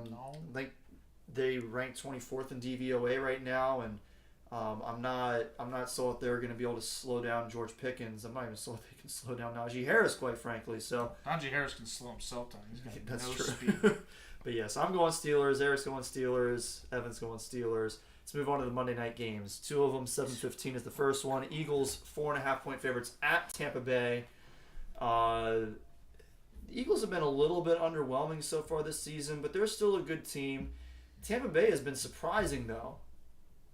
Baker Mayfield's played very well. Yeah. The run game has been solid. Mike Evans has been great. The defense has actually been good. Defense is probably a top 10 unit currently. They've got dudes. This is a tough one for me. I think that 4.5 points is maybe too much on the road. I'm going with the Bucks. I also said Buccaneers. I think the Bucks defense is pretty good, and I think that the Eagles have been a little shaky. They're not they haven't looked like the slam dunk Super Bowl pick to this point that the three of us have suggested. So give me the Bucks, keeping it close. Eagles long week, right? Thursday night. Yeah. Hearing people. But it's not Andy Reid anymore. That's true. People hearing us chirp, or nobody's hearing us chirp. except Yeah, for nobody's Alex listening to Mayo, this. But several people are chirping about how they're underwhelming, how the Bucks look kind of sexy right now because they barely beat the Vikings, and then barely beat the Bears. And so, a little bit of gas on them. Fly, Eagles, fly. All right. So there you go. So Eric's got a lone wolf pick. Lone wolf in number it. 15 of the week. If I was going to pick the Eagles to win the Super Bowl, I'm not going to lose confidence in them because of a couple of lackluster-esque wins. That's fair. I'm not sure that this is necessarily where the Eagles get right to the extent they win by 4.5 on the road. They're not going to be able to run the ball on the Bucs. I think they'll win this. They'll be fine. It's going to be tough, but DeAndre Swift ran really well last week. I think that he'll still be able to have Who a did the Eagles okay play? game. They played the Vikings, who can't play any defense. Yeah. Okay, but don't underestimate the impact of Jalen Hurts on a run game. Like the idea that element of having the quarterback who can take the ball and run with it. It completely can affect changes the run defense. defense. So a defense that's really good against the run in a more traditional sense isn't necessarily going to be as successful against a team that can run out of option plays and read I also know that Baker Mayfield is going to probably be under more pressure than he has been the previous couple of games, and that has been typically when things have gone awry for him in his career. Yeah. Happy for him. I'm glad he's playing well. I think he's going to continue to play well. Not this week. We'll see if Kenneth Gainwell is active this week. He's currently questionable, still dealing with the rib injuries that kept him out last week. The late Monday game is the Rams at the Bengals. Bengals are laying 2.5 points. The expectation currently is that Joe Burrow might not play. Yeah, that's what I heard, yeah. Zach Taylor said on Monday that it's hard to say whether he'll be available. Today there were some reports that he's been feeling better since aggravating the injury on Sunday, but that doesn't necessarily mean that he's going to play this weekend. It also doesn't necessarily mean that he's going to be without limitations. He almost certainly will be if he does play, and he hasn't been that good so far. The Bengals offense as a whole has not been good so far. They had a series late in the game against the Ravens where they ran the ball successfully 3 straight times with Joe Mixon, picked up, I think, 2 first downs over the course of those 3 runs. Then they decide to drop back. They pass the ball. They just dump it off to Mixon in the flat. He gets a yard. He's now run 4 straight plays to him. So they take him out of the game. They put in his backup, and they run the exact same play to him for a yard. And they just, they completely waste that drive. It's a 3rd and 8. They don't get it. The Bengals offense has been so frustrating to watch because I have no explanation for what they're doing. I don't understand what the game plan is. They're not, their personnel is the same as it's been for the past 5 years. So I'm very frustrated by them. And then you add in the fact that we don't know if Burrow's going to play, what his status is going to be. The Rams have been playing pretty well. They're getting points. I'm taking the Rams. I'm taking LA as well. If Joe Burrow, if he doesn't play, then the Bengals are toast. They can forget it. Even if he does, they're 0-2 right now. Yeah, but then if he does play, right, he was definitely limping around, at the end of the Ravens game, and even before he re-aggravated the injury, he just wasn't himself, right? He didn't have that same sort of sizzle that he usually has. And, they can't figure out how to get Jamar Chase the ball, despite the Ravens' entire secondary being injured again or still. So they have a lot of issues to sort out. And they also seem like they're sort of having problems with the weight of expectations, right? It's hard to win when you're supposed to win.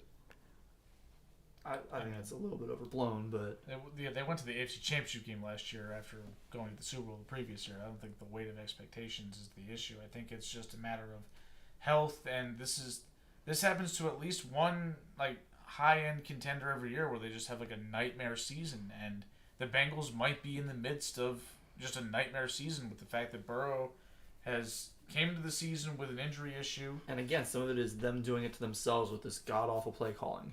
Sure, and Zach Taylor, who he's not on my list anymore, but he's still not good in my opinion, and he's going head to head with Sean McVay, who has coached his ass off to start this season with the fact that he's been able to turn that offense into a dynamic unit without Cooper Kupp. He's been really underwhelming for the past few years, and he's turned it on a bit this year. Yeah, because like before it felt like he didn't have to because he had Cooper Kupp, he had Odell for that late season push. Aaron Donald was out there, and Donald Jalen was Ramsey. out there, just beasting right Now we've got Puka Nacua and Tutu Atwell having 2 straight really good games for that offense, and Kyron Williams. Mm-hmm. Yeah, they traded Cam Akers to the Vikings. Vikings. We didn't mention that today. earlier, but that happened just hours before the show. Yeah, and so I feel like McVay sort of has re-engaged a little bit because remember last year after the Rams had their horrifying season, there were talks of McVay potentially folding it up and retiring or no longer coaching or doing TV or something like that. And I got a little something. I know that I came onto this podcast and said that would be the most gutless move imaginable for a coach who certainly had an impact on a team saying, hey, let's trade away all our draft picks for high-priced veterans to open up a brief Super Bowl window. And then when it all falls apart, which everybody knew it would, you just up and quit. No, he's come out and said, all right, not only am I going to come back and coach and, pick through the mess here, but I'm going to figure this out. I'm going to coach. Yeah. And that's what he's done. And, I eliminated them week 1, and I'm a little concerned because, aside from the fact that they're 1-1, they've looked like a playoff team to start this year. The Bengals haven't. The Bengals look like a team that's sleeping. Yeah. And, there's no way I'm going to trust Joe Burrow to show up and win a game by more than a couple of points when I'm not even sure he's going to play. I don't know if they would win if he played. I know they're not going to if he doesn't. And it sounds like he's probably not going to. Yep. All right, so last week we had, I think, 10 total Lone Wolf games, including each of the first 5 that we went through. We have 4 this week, so I'm Lone Wolfing on the Manders and the Bears. Eric's Lone Wolfing on the Eagles, and Evan is Lone Wolfing on his Atlanta Falcons. You're Lone Wolfing on the Falcons. How's that feel? Nauseating. It can't feel good. At least I'm Lone Wolfing on the Eagles, the team I actually believe in. That's tough. If you would like to participate in our picks contest, reach out to us. You can email us, thesportsballers@gmail.com. You can also do that if you have mailbag questions that you'd like us to get to on future episodes of the podcast. You can also reach out to us on Twitter @sportsballers18. Just let us know your email, and you can receive a ballot with the picks and the lines that we are picking against every Wednesday evening. If you ever want to reach out to us individually, you want to follow us individually on Twitter/X, I am @Cory Puffett, Eric is @Quagmire67, and Evan is @Evan_Ash13. If you made it this far into the show, we thank you for listening. We really appreciate it. If you're listening live on YouTube, we appreciate that. I definitely want to shout out Alex Mayo. He's a regular listener to the live show. Generally gets into the live chat with at least 1 or 2 comments a show. If you can't catch us live, no worries. We got you covered. We're on Apple, Spotify, Google, and Amazon. So whichever one is your podcatcher of choice, you can find us there. And if you prefer another podcatcher that we are not currently privy to, make us privy to it. Bring it to our attention, and we can look into getting on there. Before we get out of here, shout-outs. I'm going to go first with my shout-outs. As I alluded to earlier. 7 times. Eric will not be joining me in the booth this weekend as DeMatha plays Life Christian Academy. Life Christian Academy, by the way, Eric. They lost the game 83-0 a few weeks ago against Imhotep from Pennsylvania. So running clock should be... So the running clock, they should get it warmed up. I will be joined in the booth by Scott Sicko, who is a history teacher here at DeMatha. He also was a 3-time All-American with the University of New Hampshire as a tight end. Briefly spent some time on the Dallas Cowboys roster. Yeah. So he's infinitely more qualified than me. So perfect. Sweet. Yeah, you might never get another spot in the booth. You might be I never deserved it in the first Wally place. tipped, right? Yeah, I mean that's No, okay. but I appreciate Scott Sicko stepping up and being available this weekend or this Friday to work that game. It's probably gonna be a bit of a snoozer, but it should be interesting. So you can tune into that on DM Stags TV. Eric, your shout out. Shout out to the Angels for beating the Rays tonight, which Yes. is hilarious. Like, how does that 8-3. So Instant peep. So the Orioles left Baltimore with a 2-game lead over the over the Rays, and I'm pretty sure they're leaving Houston now with Two and a half. 2.5 games. So they've actually upped their lead since they went to Houston of all places. But my actual shout out was, again, Orioles related to an extent. Shout out to Reggie Jackson, who actually was an Oriole for about 5 minutes. But he was in the booth with Jim Palmer and Kevin Brown on, I believe it was the second game of the series. And he and Palmer were talking together. And if you know anything about Reggie Jackson, you know not exactly a guy you would call humble. And if you know Jim Palmer, and if you know a guy named Jim Palmer, I'm getting that. I was just about to say. You know a guy named Jim Palmer, you would also say that's not somebody you would call humble. And yet these two dudes in the booth who have, obviously a wealth of knowledge and two, Hall of Famers, were just talking about each other like, yeah, you used to get me real good. It's like, I could never hit you, man. Just like basically telling the other guy how great he was, just reliving some great MLB history. It was really good to listen to. Like, normally when Kevin Brown doesn't say anything in the booth, it's probably not a good thing. But in this case, it was actually a great thing because it was just really cool to see. Because, Reggie Jackson, for context, works for the Houston Astros. He's some type of consultant for them. I don't know exactly what his job is. I just want to point out that Reggie Jackson's nickname is infinitely better than Jim Palmer's nickname. Well, yeah. And Reggie Jackson's probably a better all-time player than Jim Palmer. But, Reggie Jackson's all-time leader in strikeouts. Yeah, Mr. October. Yeah. Way better than cakes. Well, that's because Jim Palmer ate pancakes and Reggie Jackson hit dingers in October. So, there you go. I eat pancakes. Reggie Jackson also has more World Series rings than Jim Palmer because Jim Palmer only has 3. Only has 3. Only has 3. Reggie Jackson has 5, most of which were with the A's. Evan, your shout out. I mean, I don't know. I guess shout out to Angels. Shout out to Hershey Park people for putting up with me again and more. Straight weekend, yeah. Going back up there again. We're going to be up there for this time, maybe with alcohol in your system. So, yeah. And, just dreary, cold rain. Yeah, it's going to suck. But, still going to have a great time. Oh, yeah. Right? Like, a bad day at Hershey Park is better than a good day pretty much everywhere else. So, All right. That's all I got. Well, let's go ahead and pack it up. This has been episode 253 of the Sports Ballers Podcast. We'll be back next Wednesday. You can catch the live show. We're pretty much always 7:30 on Wednesdays during the football season. So if you are available, be sure to tune in live. You can join us in the live chat. But until then, thanks so much for listening. Catch you on the flip side.